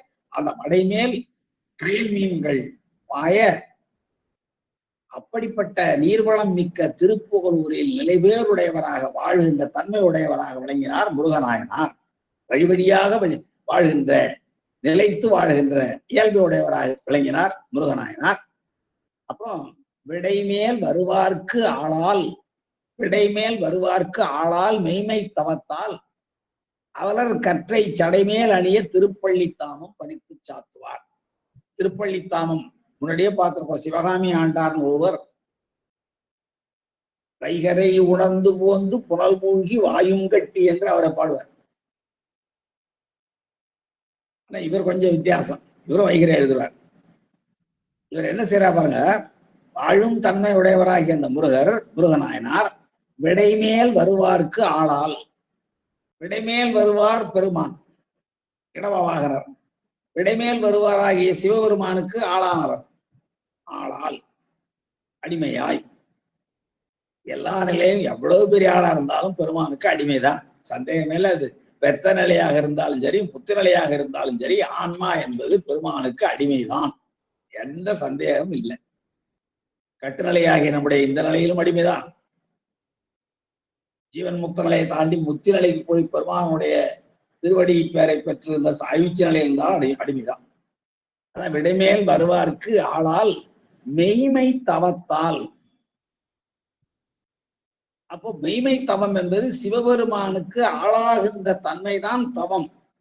பொதுவாக தவம் என்றால் சரியை கிரியை யோகம் தவம் என்றான். நல்ல சிவ தன்மத்தால், நல்ல சிவ யோகத்தால், நல்ல சிவ ஞானத்தால் நானழிய வல்லாமையா வல்லனால் என்று திருக்கழித்துப்படியார்ல வரும். அப்போ தவம் என்பது சரியை கிரியை யோகம்னு சொல்லுவாங்க.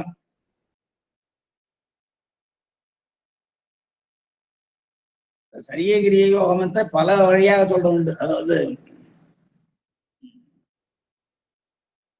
மணிவாசக பெருமான் பாடுவார். அதை சீலமின்றி நோன்பின்றி செறிவே இன்றி அறிவின்றி என்று திருவாசகத்தில் பாடுகிற பொழுது, சீலமின்றி நோன்பின்றி அறிவே இன்றி செறிவின்றி பொழுது, அதான் இங்கே சீலம் என்பது சரியையும் தொடர்ச்சியாக சீலமின்றி நோன்பின்றி செறிவே இன்றி அறிவின்றி என்பதுல சீலம் என்பது சரியை, நோன்பு என்பது கிரியை, அடுத்தது சீலம் செறிவு என்பது யோகம், அறிவு என்பது ஞானம். ஆக அந்த நாளையும் அவர் அப்படி சொல்லுவார். சீலமின்றி நோன்பின்றி செறிவே இன்றி அறிவின்றி. இங்க விடைமேல் வருவார்க்கு ஆளாகின்ற தன்மைதான் மெய்த்தவம். ஏன்னா எத்தனையோ தவங்கள் இருக்கின்றன. பிற தவங்களை விட்டுருங்க.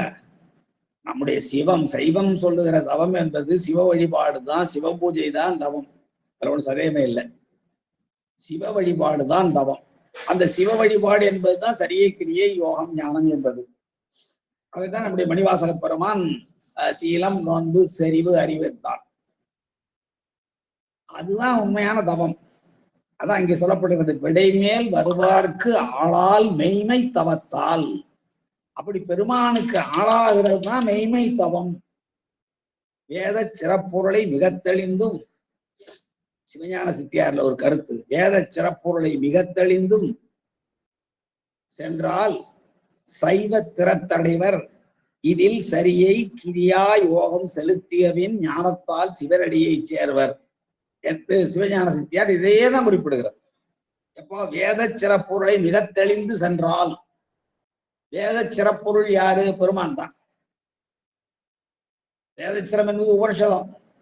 அந்த வேதச்சிற பொருளாக வழங்குவோர் பெருமான். அதை மிக தெளிந்து சென்றால், இங்க அப்படியே பாருங்க, மெய்மை தவத்தால் சிவபெருமானுக்கு ஆளாகின்ற விடைமேல் வருவார்க்கு ஆளால் மெய்மை தவத்தால். ஆளாகின்ற மெய்மை தவம் என்பதுதான் சிவஞான சித்தியார் சொல்லுகிற வேத சிறப்பொருளை மிக தெளிந்தும் சென்றால் சைவத்திறன் அடைவர். இதில் சரியை கிரியை யோகம் செலுத்தியபின் ஞானத்தால் சிவனடியை சேர்வர் என்று சிவஞான சித்தியார் இதே கருத்தை குறிப்பிடுகிறார். அந்த இலக்கணங்களுக்கெல்லாம் இலக்கியமாக திகழ்வன நம்முடைய 12 திருமுறைகள். 14 சாத்திரங்களும் தோன்றுவதற்கு அடிப்படை என்ன, எள்ளிலிருந்து எண்ணெய் எடுபடுவது போல இலக்கியங்களில் இருந்துதான் இலக்கணம் எடுபடும். தொல்காப்பியம் என்று 3000 ஆண்டுகளுக்கு முன்னாலே ஒரு பேர் இலக்கணம் உண்டாகியிருக்கிறது என்றால் அந்த இலக்கணம் தோன்றுவதற்கு பல ஆயிரம் இலக்கியங்கள் இருந்திருக்க வேண்டும். கடல்கோள்களாலும் சமணர்களாலும் அழிக்கப்பட்டன, களப்பிரர்களாலும் அழிக்கப்பட்டன. எனவே முதல்ல கிடைச்சிருக்கிற நூல் தொல்காப்பியம் சொன்னா உலகம் நம்பாது. இலக்கியம் தோன்றது பிறகுதான் இலக்கணம் தோன்ற முடியும். அப்போ தொல்காப்பியத்துக்கு முன்னாடி நிறைய இலக்கியங்கள் இருந்திருக்கின்றன. அவைகளெல்லாம் கடல்கோள்களால போயின. ஏன்னா கடல்கோள்கள் நிறைய நடந்திருக்கிறது. கபாடபுரம் போயிருக்கிறது, கொற்கை போயிருக்கிறது, இன்னும் கன்னியாகுமரியிலே மலை இருந்தது, கன்னியாகுமரியிலே பகுருளி ஆறு இருந்தது. இதெல்லாம் போயிடுது. பன்மலை அடுக்கத்து பகுருளி ஆற்றுடன் குமரிக்கோடும் கொடுங்கோல் கொள்ள இது கொண்டுதான் பகுருளி ஆற்றுடன். பகுருளி ஆறுன்னு ஒரு ஆறு இருந்தது கன்னியாகுமரி மாவட்டத்துல. அந்த ஆறு இல்லை. பன்மலை அடுக்கத்து குமரிக்கோடும், பல மலைகளே உடைய அடுக்கங்களாக விளங்கிய குமரி மலையும் கொடுங்கடல் கொள்ள, கடல் கொள்னு இருக்கிறது. அப்ப அது போல கடல் கோளாலே சங்கங்கள் போயின, பாண்டியர்களுடைய தலைநகரங்கள் போயின, துறைமுகங்கள் போயின. அப்படி போனாலே ஏராளமான இலக்கியங்களும் போயின. இலக்கியங்கள் போனால் ஒரே ஒரு இலக்கணம் கிடைத்திருக்கிறது. அதுபோல இங்கே சிவஞான சித்தியார் என்ற ஒரு இலக்கணம் கிடைக்க வேண்டும் என்றால் அந்த இலக்கணத்திற்கு அடிப்படையாக விளங்குவன எவை என்றால் தேவாரம் முதலாக இருக்கிற அத்தனை திருமுறைகளும் தான். ஆனா இங்க பாருங்க, இந்த பாடல்ல விடைமேல் வருவார்க்கு ஆளால் மெய்மை தவத்தால், விடைமேல் வருவாராகிய சிவபெருமானுக்கு ஆளாகின்ற உண்மையான தவம், அதான் சரிய கிரி யோகம் வழியாக பெருமானுக்கு ஆளாகின்ற மெய்த்தவம். அதை தவிர வேற எதுவும் தவம் இல்லை. அதான் மெய்மை தவம். அந்த மெய்மை தவத்தாலே பெருமானை போய் சேரலாம். மெய்மை தவம் செய்தால் ஞானம் கிட்டும், ஞானம் கிட்டால் பெருமானுடைய திருவடிக்கு சேரலாம். இது இலக்கியத்திலிருந்து பிழியப்பட்ட இலக்கணம். அதைத்தான் நம்முடைய சித்தியார் மிக தெளிவாக சொல்லுகிறது. வேத சிறப்பொருளை, சிரம்னா உச்சி, வேத சிரம் என்பது உபனிஷதம், மிக தெளிந்தும் சென்றால் அதான் ஆளாம் தன்மை மெய்மைத்தம். அப்படி சென்றால் சைவத்திறத்து அடைவர். இதில் சரியை கிரியா யோகம் செலுத்திய பின் ஞானத்தால் சிவனடியை சேர்வர் என்று சிவஞான சித்தியார் இந்த கருத்தை உள்வாங்கி சொல்லியிருக்கிறது. சரி, விடைமேல் வருவார்க்கு ஆளால் மெய்மைத்தவத்தால் அவர் கற்றை சடைமேல் அணிய, அவர் கற்றை சடைமேல் அணிய, இவருடைய மெய்மைத்தவத்தினாலே சரியை கிரிய யோகம் எல்லாம் செய்ய வேண்டும் அல்லவா? அதனாலே இவர் என்ன செய்கிறார்? அவர் மெய்மைத்தவத்தால் அவர் கற்றை சடைமேல், அவர் என்பது சிவபெருமானை குறிக்கும். ஏனென்றால் முதலே சொல்லிட்டாரு, விடைமேல் வருவார்க்கு ஆளால் மெய்மை தவத்தால் என்று குறிப்பிட்டதுனால இந்த அவர் என்பது விடைமேல் வருவார்க்கு என்று நாம் கொள்ள வேண்டும். அந்த அவர் என்ற சுட்டு அவருக்கு அவருடைய கற்றை சடை மேல் அணிய, கற்றையாக இருக்கிற சடாமுடி மேல் அணிய திருப்பள்ளித்தாமம் பறித்து சாத்துவார். இவருடைய தொண்டு இதாங்க. இவர் மறைமுதல்வர், மான மறையவர் குல மரபில் வந்த மறைமுதல்வர், ஞான வரம்பின் தலை நின்றவர், ஊனம் இன்றி பெருமானிடத்து அன்பு செலுத்தக்கூடிய தன்மை உடையவர், விடைமேல் வருவாராகிய சிவபெருமானுக்கு ஆளாகின்ற தன்மைதான் மெய்மை தவம் என உணர்ந்து சரியை கிரியை யோகம் முதலானவற்றை எல்லாம் செய்து பிறகு ஞானம் பெற்று வீடு பேர் எய்த போகிறார். ஞானம் பெற்றிருந்தால் ஞான சம்பந்த பெருமானையே தன்னுடைய தோழராக பெற்று அவருடைய திருமண நிகழ்விலே கலந்து கொண்டு கூட நாம் பொருள் கொள்ளலாம். அவர் இறைவனடி சேர இருக்கிறார். அதுக்கு அவருடைய சிவ பூஜையும் சிவ வழிபாடும் தான் துணை செய்யறது. ஞானசம்பந்த பெருமாருடைய திருமணத்தில் கலந்து கொண்டு அந்த பேரொளி பிழம்பில் இரண்டரை கலக்கின்ற ஒரு வாய்ப்பு முருகநாயனாருக்கு எப்படி கிட்டிட்டு என்றால், முருகநாயனார் மேற்கொண்ட சிவ வழிபாடும் சிவ பூஜை திறனும் சிவ தொண்டும் தான். அதான் இங்க சரியை தொண்டை சொல்கிறார். அது என்ன செய்யறாரு அவரு? திருப்பள்ளித்தாமம் பறித்து சாத்துவார். திருப்பள்ளித்தாமன் என்ன? பள்ளித்தாமன்னா மலர்கள், மலர் மாலைகள். மலர்கள் மட்டும் இல்ல, நாம் சிவகாமி ஆண்டார்ல பார்த்திருக்கோம். திருப்பள்ளித்தாமம் என்றாலே மலர்கள், வேறு, இலைகள் எல்லாம் சேர்ந்ததுதான். இப்ப வில்வம் முதலான இலைகள், பன்னீர் பத்திரம் முதலான இலைகள், நல்ல மனமுள்ள வேர்கள், நல்ல மலர்கள், எல்லாம் பெருமானுக்கு எதையெல்லாம் சாத்தலாமோ அப்படிப்பட்ட மலர்கள், அப்படிப்பட்ட வேர்கள், அப்படிப்பட்ட இலைகள், அப்படிப்பட்ட எல்லாவற்றையும் கொண்டு வந்து திருப்பள்ளி தாமமாக அவர் சாத்துவார், பெருமானுக்கு அணிவிப்பார். அதான் இங்கே மெய்மை தவத்தால் அவர் என்பவர் சிவபெருமான் அவருடைய கற்றை சடைமேல் அணிய, கற்றையாக வழங்குற சடைக்கற்றை சொடாமுடின்னு சொல்றோம், அந்த சடைக்கற்றை மேல் அணிய திருப்பள்ளி தாமம் பறித்து கொண்டு வந்து சாத்துவார். அவ்வாறு சாத்துகிற பொழுது என்னென்ன செய்யறாங்க? அடுத்த 4 பாடல்களும் அவர்களுடைய தொண்டின் சிறப்பு சொல்லுவானா, எப்படியெல்லாம் பூ எடுக்கிறாரு, எப்படியெல்லாம் மால் கட்டுறாரு, எந்த நேரத்துல போய் பூ எடுக்கிறாரு, பல செய்திகளை சொல்லுகிறார். இங்கேதான் அவருடைய சரியை, கிரியை, யோகம் முதலான அத்தனையும் தெரிகிறது. வெளிப்படையாக சொல்லவில்லையே தவிர நாம் பாடல் வழியாக பார்க்க பொழுது அவர் மேற்கொண்டிருக்கிற சரியை தொண்டு, கிரியை தொண்டு, யோகம் ஆகியவற்றை நம்மளை புரிந்து கொள்ள முடிகிறது. அதை நம்ம பாடலை பார்க்கலாம். புலரும் பொழுதில் முன்னெழுந்து, புலரும் பொழுதில், புலர்தல் என்றால் என்ன? விடிகிற நேரம், விடியற்காலை, திருப்பள்ளி எழுச்சி நேரம். சேக்கடார் ஒரு இடத்துல பாடுவார், நீரணிந்தார் அகத்திருளும் நிறை கங்குல் புறத்திருளும் மாறவரும் திருப்பள்ளி எழுச்சி. 2 இருட்டு போகும். திருப்பள்ளி எழுச்சி காலத்துல பெருமானுடைய சிந்தனையோடு நாம் வருகிற பொழுது நமக்கு 2 இருள் விலகும் என்றார். ஒன்று, நீர் அணிந்தார் அகத்திருளும், திருநீர் அணிந்தவர்களுடைய உள்ளத்திலே இருக்கிற அஞ்ஞானமாகிய இருளும், நிறை கங்குல் புறத்திருளும், புறத்தே சூழ்ந்திருக்கிற அடர்த்தியான இருளாகிய அந்த இருட்டும் கருமையும் ஒரு சேர போகும். மாறவரும் திருப்பள்ளி எழுச்சியினல் என்று திருநாவுக்கரசு நாயனார் புராணத்துல திலகவதி அம்மையாரை சந்திக்கிற அந்த நேரத்தை பற்றி குறிப்பிடுவார். ரொம்ப அருமையான பகுதி அது. புலரும் பொழுதில் முன்னெழுந்து, புலரும் பொழுதில் முன்னெழுதும், பொழுது விடுவதற்கு முன்பாகவே எழுந்து. அதான் இங்கே சிவகாமி ஆண்டார் நான் சொன்ன பாருங்க, வைகரை உணர்ந்து போந்து புனல் மூழ்கி. வைகரை உணர்ந்து, வைகுகின்ற இருள் அற்று போயிற்று, தங்கியிருந்த இருள். வைகரை என்ற சொல்லே அருமையான சொல். வைகிய இருள், வைகிய யாமம் அருந்தது, அதான் வைகரை. அந்த வைகரை போதை உணர்ந்து, நம்ம அலாரம் வச்சுக்கிட்டு எழுந்து அமுக்குறோம், எந்திரிக்க முடியல. அவர் வைகரை போதை உணர்கிறார். ஒருத்தரால் உணர்த்தப்படாமல் தானே உணர்கிறார். வைகரை உணர்ந்து போந்து புனல் மூழ்கி வாயும் கட்டி என்று அவர் சிவகாமி ஆண்டாரை சொல்லுவார். இவர் என்ன பண்றாரு? புலரும் பொழுதில் முன்னெழுந்து, பொழுது விடுவதற்கு முன்பாகவே முன்னாலே எழுந்து புனித நீரில் மூழ்கி, நல்ல தூய்மையான நீராக, இந்த காலத்துல கூடி இருக்கு எல்லாம், நீரில் அசுத்தம் இல்லை, காற்றில் அசுத்தம் இல்லை, எல்லாவற்றையும் தூய்மையாக, பஞ்சபூதங்களை தூய்மையாக வைத்திருந்தார். அதனாலே மாசில்ல, நீர்நிலைகள் தூய்மையாக இருந்தன.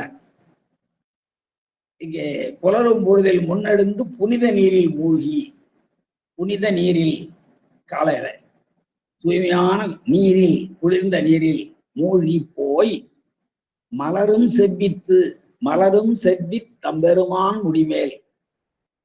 இங்க அரும்பாக இருக்கிறது எங்க போய் மலரணும், மனம் வீசணும்னா பெருமானுடைய முடிமேலைத்தான் போய் வீசணும். அதான் சிவகாமி ஆண்டார் அந்த யானை அந்த பூக்குடலையை பறித்து சிதைச்சு விட்ட உடனே தரையில அடிச்சுக்கிட்டு சிவதா சிவதா சிவதான்னு கத்துவார். அப்போ கத்துற பொழுது சிவதா சிவதா என்று புலம்புகிற பொழுது என்ன சொல்லி புலம்புவார்? ஆறும் மதியும் அணியும் சடைமேல், ஆறும் மதியும் அணியும் சடைமேல் ஏறும் மலரை கரி சிந்துவதே. ஆறும் மதியும் கங்கையாரையும் பிறைச்சந்திரனையும் அணிந்திருக்கிற அந்த முடிமேலே, சடாமுடி மேலே ஏறுகின்ற மலரை இந்த கரி சிந்துவதே. இந்த யானை பிடித்து சிந்துவலாமா என்று புலம்பு, அசிவதா அசிவதான் நான் புலம்புவான். அப்ப எங்கே பாருங்க, மலரும் செவ்வி மலருகிற அந்த நேரத்தில் அப்ப அரும்பாக கொண்டு போய் பெருமானுடைய சடாமுடியிலே ஏறிய உடனே அது மலர்ந்து மனம் கமழ வேண்டும். அதான் இங்கே புலரும் பொழுதில் முன்னெடுந்து புனித நீரில் மூழ்கி போய் மலரும் செவ்வித்து. ஆக இப்ப என்ன தெரிகிறது என்றால், மலர் எடுக்க வேண்டும் என்றால் இந்த விதிகளை எல்லாம் கடைபிடிக்க வேண்டும். மலரும் செவ்வி தன் பெருமான் முடிமேல், தம்முடைய பெருமான் ஆகிய சிவபெருமானுடைய முடிமேலே சென்றுதான் அது வளர வேண்டும். அந்த மலரும் செவ்வி, செவ்வி என்பது காலம். மலரும் செவ்வி தம்பெருமான் முடிமேல் வானீர் வானீர் ஆறு மதி உலவும் மருங்கு முருகுயிர்க்க நகைக்கும் பதத்தின் உடன் பறித்த அலையில் மலர்கள் வெவ்வேறு திருப்பூங்கலைகளில் அமைப்பார். எப்படி படிக்கிறார் பாருங்க. மலரும் செவ்வி தம்பெருமான் முடிமேல், தம்முடைய பெருமான் முடிமேலதான் அது மலர்கின்ற பக்குவத்தை அடைய வேண்டும். அந்த பெருமான் முடி எதையெல்லாம் சூடி இருக்கு முன்னாடியே, வானீர் ஆறு ஆகாய கங்கையை சூடி இருக்கிறது, மதி பிரச்சனை இணைந்திருக்கிறது, இவையெல்லாம் உலவுகிறது. நீராராகிய கங்கையும் பிறை சந்திரனும் உலவுகின்ற அந்த சடாமுடியின் மருங்கில் பக்கத்துல முருகு உயிர்க்க நல்ல மனம் கமழ வாசனை வீச நகைக்கும் பதத்தில். நகைக்கும் பதல் என்றால் என்ன? விரிகின்ற பதம்.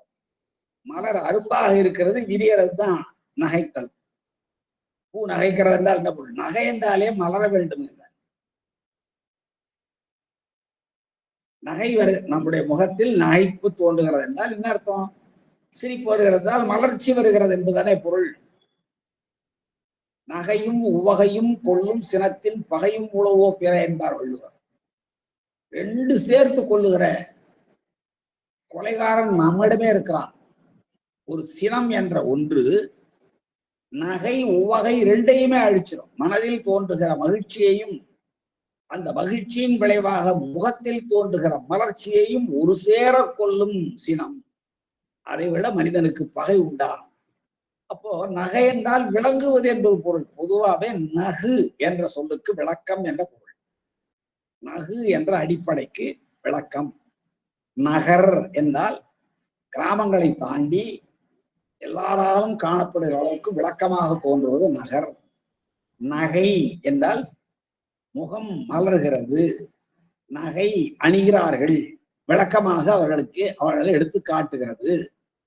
அது பொன்னகையோ புன்னகையோ. எனவே நகு என்ற அடிப்படை சொல்லிருந்து வந்ததுதான். இங்கே நகைக்கும் பதம், மலர்கள் நகைக்கும் பதம் என்றால் மலர்கள் மலர்கின்ற பருவம், அரும்பு மலர்கின்ற பருவம். எப்படி முருகுயிர்க்கும், முருகு என்பது அழகு என்ற பொருள் உண்டு, இந்த இடத்துல இளமை என்ற பொருள் உண்டு, வாசனை என்ற பொருள் உண்டு, மனம் என்ற பொருள். மணங்கமழ விரீனமா எங்கே? பெருமானுடைய சடைமுடி மேல பானீராறு மதி உலவும் சடை மருங்கு, அங்கே போய் மலர வேண்டும். மருங்கு முருகுயிர்க்க மணங்கமழ நகைக்கும் பதத்தின், மலர்கின்ற பதத்தின் உடன் பறித்த மலரும் பக்குவத்தில் தான் பறித்து வந்த அழகில் மலர்கள், அழகு இல் மலர்கள், எண்ணற்ற மலர்கள், அழகு இல் மலர்கள், எண்ணற்ற மலர்கள், எண்ணற்ற மலர்களை வெவ்வேறு திருப்பூங்குடைகளில் அமைப்பார். வெவ்வேறு திருப்பூங்குடைகளில் அமைப்பார். இது கொடிப்பூ, இது கோட்டுப்பூ, இது நிலப்பூ, இது நீர்ப்பூ என்று வெவ்வேறு கூடைகளில் அப்படியும் இருக்கலாம். அல்லது இது காலை சந்திக்கு உள்ளது, இது உச்சி காலத்துக்குரியது, அதற்குரிய மாலை கட்டுவதற்குரிய மலர் என்று வெவ்வேறு பூங்கூடைகளில், பூங்கூடைகள் சொல்ல திருப்பூங்கூடைகளில் பெருமானுக்கு அணிவிக்கின்ற மலர்களை சுமந்து வருவதனாலே அந்த பூங்கூடைகள் கூட திருப்பூங்கூடைகளாகின்றன. திருப்பூங்கூடைகளில் அமைப்பார். என்னென்னத்தை அமைச்சாரா பாருங்க. கோட்டு மலரும், கொஞ்சம் விரைந்து செல்கிறேன், கோட்டு மலரும். இந்த காலையில எழுந்து நீரில் மூழ்கி மலர் கொய்வதை நம்முடைய நாயன்மார்களிலே 3 பேரை பார்க்கிறோம். ஒருவர் சிவகாமி ஆண்டார், அவர் நாயன்மார் இல்லை, எரிபத்த நாயனாருடைய வரலாற்றில் வருகிற சிவகாமி ஆண்டார். இன்னொருவர் இந்த முருகர். மூன்றாம் அவர் சேரமான் பெருமாள் நாயனார். அவரு மலர் தோண்டு செய்திருக்கிறார். அவர் எப்படி செய்யறாரா, புலரி எழுந்து, புலரி என்றால் புலர்கிற அந்த நேரத்தில் புலரி எழுந்து புனல் மூழ்கி, எல்லாரும் இந்த வேலையை செய்யறாங்க. புலரி எழுகிறார்கள், புனல் மூழ்கி, புனித வெண்ணீற்றினும் மூழ்கி, தூய்மையை செய்கிற தூய்மையாகிய திருவெண்ணீற்றையும் அணிந்து கொண்டு அதுக்கு பிறகு அவர் மலர் பறிக்கிறார் என்ற செய்தியை அங்கே களரிற்றறிவார் நாயனார் புராணத்தில் பின்னாலே பார்க்க இருக்கிறோம். இப்படி இந்த மூவரும் இந்த தொண்டை செய்திருக்கிறார்கள். இவர் என்ன மாதிரியான பூக்கள் பறிக்கிறார் பாருங்க. கோட்டு மலரும், நில மலரும், குளிர் நீர் மலரும், கொழும் கொடியின் தோட்டு மலரும், அமலரும், சுருதி மலரும், திருவாயில் காட்டும் ஒருவர் நிலவலர கனக வரையில் பன்னகனான் பூட்டும் ஒருவர் திருமுடிமேல் குறைகளாகும் மலர் தெரிந்து. புஷ்ப விதி என்று ஒரு நூலை நம்முடைய தர்மயாதின குரு முதல்வர் குருஞான சம்பந்தர் அவர்கள் இயற்றி அருளி இருக்கிறார். புஷ்ப விதி சின்ன நூல் தான். அதுல சிவபூஜைக்கு ஆகிற மலர்கள் எவை, மலர்களை எவ்வாறு எடுக்க வேண்டும், என்னென்ன மலர்களை சிவபெருமானுக்கு அணிவிக்கலாம் என்பது மாதிரியான பல செய்திகளை தன்னகத்துக் கொண்டது அந்த புஷ்ப விதி. அவற்றை பற்றிய சில பாடல்களை பின்னாடி நான் சொல்லுகிறேன். கோட்டு மலரும், கோடுன்னா கிளை, கோடு கூட்டல் மலர் ரெண்டு சேர்ந்தா கோட்டு மலர்னா, ஆடு பிளஸ் கால், ஆட்டுக்கால்னு ஆறுற மாதிரி. கோட்டு மலரும் என்றால், கோடு என்றால் கிளை அர்த்தம், மரக்கோடுகள், கிளை, கிளையில இருக்கிற மலர்கள். அப்ப கோட்டு மலர் என்பது மரத்திலே தோன்றுகிற மலர்கள்.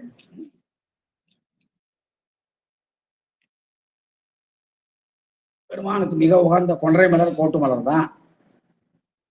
அப்புறம் மந்தாரம், வேங்கை, சண்பகம், ஞாழல், இவையெல்லாம் கோட்டு மலர்கள். அதான் இங்கே கோட்டு மலரும் நிலமலரும், தரையில செடியில இப்ப நந்தியாவர்த்தம், வெள்ளருக்கம், பவளமல்லிகை, அலரி, கரந்தை, தும்பை, இவையெல்லாம் செடி மலர்கள். அதான் நிலமலரும். குளிர் நீர் மலரும், குளிர் நீர் மலர், செங்கடு நீர் பூ, செந்தாமரை பூ, செவ்வாம்பல் பூ, குவளை மலர், இவையெல்லாம் நீர்ப்பூக்கள். அதான் இங்கு குளிர் நீர் மலரும். கொழுங்கொடியின் தோட்டு மலரும். கொழுங்கொடி நல்ல வளமான கொடிகள், அந்த கொடியில் பூத்திருக்கிற இதழோடு கூடிய மலர்கள். அதான் பாருங்க, தோட்டு மலரும். தோடு என்றால் இதழ், தோடு உடைய செவியன். அந்த தோடு எது, காதில் அணிந்திருக்கிற அணிகலன் மட்டும் இல்லை, அந்த காலத்துல தோடு என்ற இதழ்களே காதில் அணிகளாக ஓலையே அணிந்திருந்தார்கள். அதான் தோடுடைய செவியன். இப்ப நாம் நினைத்துக் கொண்டோம் வெள்ளை கற்களால் ஆகிய தோடை பெருமான் அணிந்திருக்கிறாங்க. தோடு என்றாலே இதழ்கள் என்பதுதான் பொருள். இதழ்களே ஒரு காலத்தில் மகளிர் காதில் அணிந்திருந்தார்கள். அது ரொம்ப தொல்பழங்காலம் இலக்கியங்களிலே பார்க்கிறோம். விட்டுருமே. இப்ப பாருங்க, கோட்டு மலரும், நிலமலரும், குளிர் நீர் மலரும், கொழும் கொடியும் தோட்டு மலரும். கோடு மலர், தோட்டு மலர். கோடு மலர், கோட்டு மலர். நெடிலோடு உயிர் புடற் புகரங்களுள் தாரா உத்திரட்டும் வேற்றுமை மிகவே என்பது சூத்திரம். ஆடு கூட்டல் கால் ஆட்டுக்கால் நாகும், ஆறு கரை ஆற்றங்கரை நாகும், வயிறு பசி வயிற்று பசி நாகும், கயிறு கட்டில் கயிற்று கட்டில் நாகும். அதான் விதி. இருக்கு. நெடிலோடு உயிர் தொடர் புற்றுகரங்களுள் ஒத்திரட்டும் வேற்றுமை மிகவே என்பது நூற்பான். மிக ஏனென்றால் இல்லாட்டி அர்த்தமே மாறி போகும். கோடு மலர் என்றால் இந்த கோட்டு மலர் என்று ஆகாமல் கோடு மலர் என்றால் வளைஞ்சு போன மலர்னு அர்த்தம். அதுபோல ஆடு கால் ஆட்டுக்கால் என்று ஆகாமல் ஆடு கால் என்றால் அது ஆடுகிற காலாகுமே தவிர ஆடு என்ற விலங்கினுடைய காலாகாது என்று எப்படி நாம் இலக்கணமா அறிந்து கொள்ளலாம். கோட்டு மலரும், நிலமலரும், தரையில பூக்கிற பூக்கள். தரையில பூக்கிற பூக்கள்னா செடி பூக்கள். கோட்டு பூக்கள்னா மரத்திலே பூக்கிற பூக்கள். மல்லிகை பூ, மரமல்லி இருக்குது. அப்புறம் மரத்துல நான் சொன்னது மாதிரி கொன்றை மலர், மந்தார மலர், வேங்கை மலர், சண்பக மலர் இவையெல்லாம் மரத்தில் பூக்கிற பலர்கள். நிலமலர் என்பதுதான் நந்தியாவட்டம், வெள்ளருக்கு, மாலரி, பவளமல்லி, கரந்தை, தும்பை, செம்பருத்தி இவையெல்லாம் நிலத்தில் செடியில் பூக்கிற மலர்கள். குளிர்நீர் மலரும் தாமரை, கமலம், அதாவது ஆம்பல், குவளை, செங்கடி நீர் இவையெல்லாம் நீர்ப்பூக்கள். கொழுங்கொடியின் தோட்டு மலரும் ஆமலரும், தோட்டு மலரும் ஆமலரும் என்றால் ஆகிய இந்த எல்லா மலர்களையும் திருமுடி மேல் புனையலாகும் மலர் தெரிந்து. கடைசியில பாருங்க, திருமுடி மேல், பெருமானுடைய திருமுடி மேல் எதெல்லாம் புனையலாகுமோ அதை தெரிந்து சிவனுக்கு ஆகிற மலர்கள் 8 வகை மலர் சொல்லுவாங்க. அட்ட புஷ்பம் இல்லையா, அட்டமலர்கள், அகமலர்கள் 8, புறமலர்கள் 8 என்று நம்முடைய திருமுறைகளிலேயே நாம் பார்த்தோம். அதுபோல கோட்டு மலரும், நிலமலரும், குளிர்நீர் மலரும், கொழுங்கொடியின் தோட்டு மலரும், ஆம் மலரும் ஆகிய இந்த எல்லா மலர்களையும் யாருக்கு, யாருடைய திருமுடியில சூட்டுறாரா? அது சிவபெருமானுக்கு 2 அடியில அர்த்தம் கொடுத்துருக்க பாருங்க. சுருதி மலரும் திருவாயில் காட்டும் முறுவல் நிலவலர கனகவரையில் பன்னகனான் கூட்டும் ஒருவர். அவ்வளவுதாங்க சிவன் அர்த்தம். நல்லா பாருங்க, பன்னகனான் பூட்டும் ஒருவர், அங்க இருந்தாங்க. பன்னகனான் பூட்டும் ஒருவர், பன்னகம்னா பாம்புன்னு அர்த்தம். பாம்பை நானாக ஒரு வில்லிலே பூட்டினாரே ஒருத்தர். எப்போ பூட்டினாரு? கனகவரையில், மேருமலையவே வில்லாக வைத்துக் கொண்டு. கனகம்னா பொண்ணு, வரைன்னா மலை, கனகவரைன்னா பொன்னிறமான மலை. பொன்னிறமான மலை எதுன்னா மேருமலை. அந்த மேருமலையை வில்லாக வச்சுக்கிட்டு அதுல பன்னகனான் பூட்டும் ஒருவர், பன்னகமாகிய பாம்பாகிய நாணினை பூட்டிய ஒருவர் அவருடைய திருமுடி மேல. இன்னும் அவர் எதுக்காக அதை பூட்டினாராம்? சுருதி மலரும் திருவாயில், பெருமானுடைய வாயில் சுருதி மலர்ந்தது. சுருதினா வேதங்கள். சுருதின்னு வேதத்துக்கு ஏன் பேர் வருதுன்னா, சுருதினா கேட்டல் அர்த்தம். சுருதி என்ற சொல்லுக்கு கேட்டல் என்பது ஒரு சுருதி, யுக்தி, ஞானம், அனுபவம் என்றெல்லாம் சொல்லுவார்கள். சுருதி, யுக்தி, அனுபவம் என்ற கேட்டு அதை சிந்தித்து அனுபவித்தல், இது ஒரு நிலை. இது நம்மை போன்றவர்களுக்கு.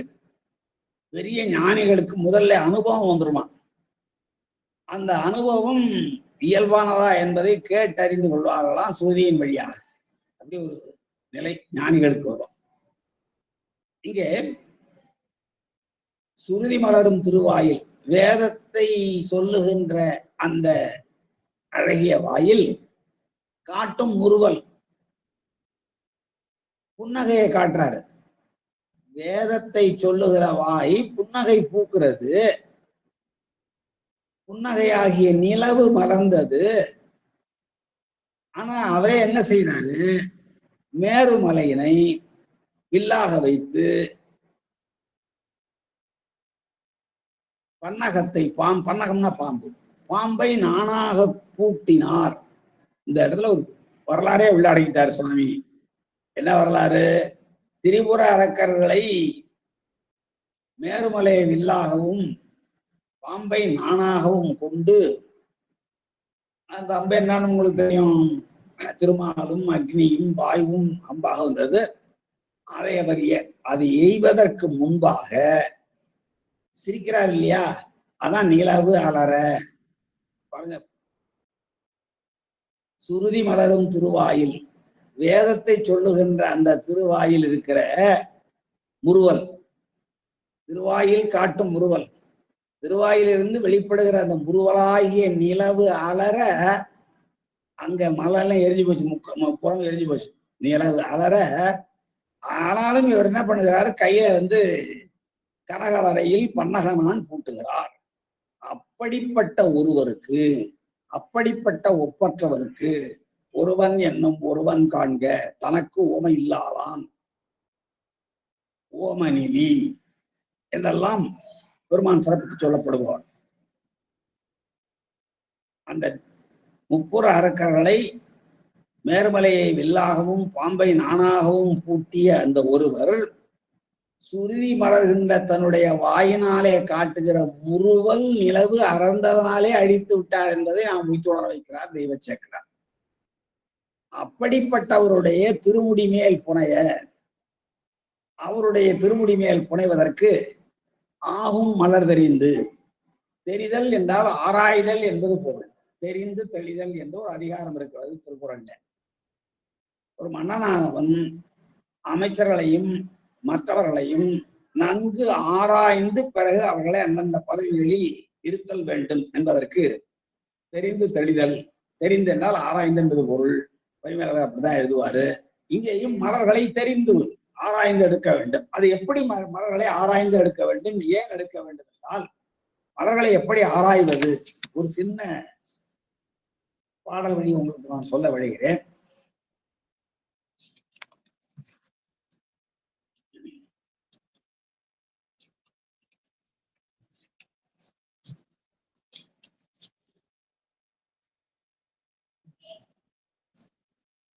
பூ எடுக்கிற பொழுது யாரெல்லாம் எடுக்கக்கூடாது என்பதற்கு ஒரு சூசனத்தில் ஆறுமுகநாதர் ஒரு செய்தியை குறிப்பிடுகிறார். தீட்சை இல்லாதவர்கள், ஆசௌசம் உடையவர்கள், இவர்கள் கொண்டு வருகிற பூவை பயன்படுத்தக்கூடாது. அப்புறம் எடுத்து வைத்து அலர்ந்த பூ பாருங்க, அதுவே பெருமானுடைய முடியில் போய் தான் அலர வேண்டும், எடுத்து வைத்து மலரக்கூடாதான். எடுத்து வைத்து அலர்ந்த பூ, பழம்பூ, தானாக உதிர்ந்த பூ, காற்றில் அடிபட்ட பூ, கையிலேனும் உடுத்த புடவையிலேனும் எருக்கிலையிலும் ஆமணக்கிளையிலும் வைத்த பூ, அறையின் கீழ் பிடித்த பூ, இடுப்புக்கு கீழே பிடித்து கொண்டு வர்ற பூ, புழுக்கடி, எச்சம், சிலந்தி நூல், மயிர் என்னும் இவற்றோடு கூடிய பூ, குளிக்காமல் எடுத்த பூ, பொல்லா நிலம், மயான சபீபம் முதலிய இடங்களில், அசுத்த இடங்களில் உண்டாகிய பூ, இரவில் எடுத்த பூ, இவ முதலாயின பெருமானுக்கு சாத்தலாகாது என்று புஷ்ப விதியை அடிப்படையாக வைத்து ஆறுமுகநாதர் அவர்கள் நுண்சூசனம் எழுதுகிறார்கள். இன்னும் அந்த பாடலே நான் நம்முடைய தருமை குரு முதல்வர் பாடியிருக்கிற பாடல் பாருங்க. எடுத்து வைத்தே அலர்ந்த மலர், எடுத்து வைத்தே அலர்ந்த மலர், பழம்பூக்கள், மற்ற எருக்கிளை ஆமணக்கு இலையினில் பொதிந்த பூக்கள், உடுத்த புடைவையில் கரத்தில் அமைந்த நறும்பூக்கள், உதிர்ந்திடு பூ, அறையின் கீழ் உற்ற விரைப்பூ. இடுப்புக்கு கீழே அந்த பூக்குடலையை சுமந்து வரக்கூடாது. நீங்க திருக்கோயில போய் பார்த்தீங்கன்னா, இந்த பிராமண பிள்ளைகள் என்று சொல்லப்படுவார்கள் நிவேதனத்தை எடுத்து வருவார்கள் சுவாமிக்கு. ஒவ்வொரு காலத்திலையும் அவர்கள் எப்படி தூக்கிட்டு வருவாங்க, தலைக்கு மேல தூக்கிட்டு வருவான். பிரசாதத்தை தலைக்கு மேல தூக்கிட்டு வருவான். அது இடுப்பு கீழே கொண்டு வரக்கூடாது. மலர்களாக இருந்தாலும் சரி, பெருமானுக்கு பயன்படுத்துகிற எதுவாக இருந்தாலும், திருநீராக, அபிஷேகத்துக்குரிய நீராக இருந்தாலும், அலங்காரத்துக்குரிய மலர்களாக இருந்தாலும், அணிவிக்கின்ற வஸ்திரங்களாக இருந்தாலும், மற்ற பொருளாக இருந்தாலும் இடைப்பகுதிக்கு கீழே கொண்டு வரக்கூடாது என்பதற்காகத்தான் அவ்வாறு செய்வார்கள். அதை இங்கே சொல்ல உண்டு. ஆமணக்கிளையில் பொதிந்த பூக்கள், உடுத்த புடவையில் கரத்தில் அமைந்த நறும்பூக்கள், உதிர்ந்திடும்பூ, அறையின் கீழ் உற்ற விரைப்பூக்கள், அடுத்த புழுக்கடி, எச்சம், சிலந்தி, மயிர் உறுதல், அங்கையில் வைத்து அங்கை குவித்திடுதல், அங்கையில் வைத்து அங்கை குவித்திடுதல், கங்குல் தனியே எடுத்த மலர், நீர் அமிழ்த்தல், புறங்காட்டில் எய்தல், எச்சில் புளியாது எடுத்தல், இழிவு எனும் ஆகமமே. இவ்வாறு வர்ற பூக்கள் எல்லாம் இழிவான பூக்கள் என்று ஆகமங்கள் சொல்லுகின்றன என்று நம்முடைய ஞானப்பிரகாச தேசிய சுவாமிகள் புஷ்ப விதியிலே குறிப்பிடுகிறார். இன்னும் பாருங்க, மடியினில் பறித்தெடும்பூ, மலர்ந்து கீழ் விழும்பூ, முன்னால் எடுபடும் மலர் இளம்பூ, இரவினில் எடுத்திடும்பூ, தொடர் நோயன் தீக்கை இல்லான் தூர்த்தன் ஆசாரமற்றோன், கொடுவரும் பூ அனைத்தும் குழகனுக்கு ஆகா அன்றே என்று அதே நூல்ல புஷ்ப விதியில அவர் குறிப்பிடுகிறார். இப்படியெல்லாம் நம்முடைய முருகநாயனார் விதிகள் எல்லாம் அறிந்துதான் செய்கிறார். அதான் இங்கே திருமுடி மேல் புனையலாகும் மலர் தெரிந்து, தெரிதல் என்றால் ஆராய்ந்து, இவ்வளவையும் ஆராய்ந்து உணர்ந்து செய்கிறார். இதுதான் நம்முடைய ஞானசம்பந்த பெருமான் இவர் எந்த கோயில் கொடுக்க போறாருன்னா வர்த்தமானீஸ்வரம் என்ற புகழூர்ல இருக்கிற இன்னொரு கோயில் உள்ளே இருக்கிறது. திருப்போலூர்ல அக்னீஸ்வரர் சுவாமி கோயில்ல பாடல் பெற்ற திருத்தலங்கள் 2 உள்ளன. ஒன்று போலூர், இன்னொன்று அந்த சுவாமி சன்னதியினுடைய வடகிழக்கு பகுதியில முருகன வழிபாடு செய்கின்ற கோலத்துல பெருமாங்க வர்த்தமானீஸ்வரர் இருப்பார். அந்த வர்த்தமானீஸ்வரமும் பாடல் பெற்றத்தான். அந்த வர்த்தமானீஸ்வரத்தை ஞானசம்பந்த பெருமான் பாடியிருக்கிறார். அதுல 2 பாடலிலே முருகநாயனாரை வைத்து பாடியிருக்கிறார். ஞானசம்பந்த பெருமானுடைய பாடலில் இடம்பெறுகின்ற நாயன்மார்கள் சிலர் தான். கண்ணப்ப நாயனார் வருவார், சிறுத்தொண்டர் வருவார், இங்கே முருகநாயனார் என்ன சொல்ல குறிப்பிடுகிறார்கள். அவற்றையெல்லாம் சிந்திக்கலாம். முருகநாயனாரை பற்றி 2 பாடல்களிலே அந்த வர்த்தமானீஸ்வரம் பதிகத்தில் பாடியிருக்கிறார். தொண்டர் தன்கயம் மூழ்கி, தொண்டர் தன்கயம் மூழ்கி குளிர்ந்த குளத்திலே நீராடி துணையலும் சாந்தமும் புகையும் கொண்டு, துணையெல்லாம் மாலை, சாந்தம்னா மெய்ப்பூச்சுக்குரிய சந்தனம், புகை தூபதீபம் கொண்டு கொண்டு கொண்டு அடிபரவி குறிப்பறி முருகன் செய்கோலம், குறிப்பறி முருகன் செய்கோலம் கண்டு கண்டு கண்குளிர கழிவறந்து ஒளிவல்கும் கல்லார் வண்டு பண் செய்யும், கல்லார் வண்டு பண் செய்யும், வண்டு பாடுற பார்த்தோம் இல்லையா, கல்லார் வண்டு பண் செய்யும் புகழூர் வர்த்தமானீஸ்வரத்தாரே என்றும், ஈசன் ஏறமர கடவுள், ஈசன் ஏறமர கடவுள் இன்னமிருந்து எந்த எம்பெருமான் பூசும் மாசில் வெண்ணீற்றர் பொலிவுடை பூம்புகலூரில், பூசும் மாசில் வெண்ணீற்றர் பொலிவுடை பூம்புகலூரில் இந்த கருத்துக்கள் எல்லாம் அடங்கி இருக்கிறது நம்முடைய இந்த முருகநாயனாருடைய வரலாற்றுல. பூசும் மாசில் வெண்ணீற்றர் 2வது பாடல்ல பார்த்தோம் இல்லைங்களா, எப்படி இருக்கு அந்த புகழூர்ல இருளே இல்லை என்பதற்கு ஒரு காரணம் சொன்னார் அல்லவா. அதுதான் ஞானசம்பந்த பெருமானுடைய பாடல்ல வருதுங்க. நாமமோதூர் மற்றவர்கள் நல்லோர் மனம் போல் அவரணிந்த சேம நிலவு திருநீற்றின் சிறந்த வெண்மை திருந்தொழியால் என்று தெய்வச்சேக்கிழார் பாடுகிறார் என்றால், தெய்வச்சேக்கிழார் 12 திருமுறைகளில் சொல்ல முடியாது, 11 திருமுறைகளிலும் உள்ள கருத்துக்களை எல்லாம் உள்வாங்கி இருக்கிறார் என்பதுதான் பொருள். அதான் இங்க பாருங்க, ஈசன் ஏறமர கடவுள், இப்படி கூட ஒரு பாடலே ஞானசம்பந்த பெருமான் பாடியிருப்பார். எந்த ஈசன் எம்பெருமான் ஏறமர கடவுள், அந்த திரு நெல்வாயில் அறத்துறையில பாடுவாங்க. அப்படி அது போல ஈசன் ஏறமர கடவுள் இன்னமர்ந்து எந்த எம்பெருமான் பூசும் மாசில் வெண்ணீற்றர் பொலிவுடை பூம்புகலூரில் மூசு வண்டரை கொன்றை, மூசு வண்டரை தேவராட்சி நன்றாக நினைவு கொள்ள வேண்டும். மூசு வண்டரை கொன்றை முருகன் முப்போதும் செய்முடிமேல் பாசமாமலருடையார் வர்த்தமானீஸ்வரத்தாரே என்று ஞானசம்பந்த பெருமான் முருகநாயனாரை தன்னுடைய பதிகத்தில் 2 பாடல்களில் வைத்து பாடியிருக்கிறார். சிறு தொண்டரை எல்லா பாடலையும் வைத்து பாடியிருக்கார். அதை பின்னாடி நாம் பார்க்க இருக்கிறோம்.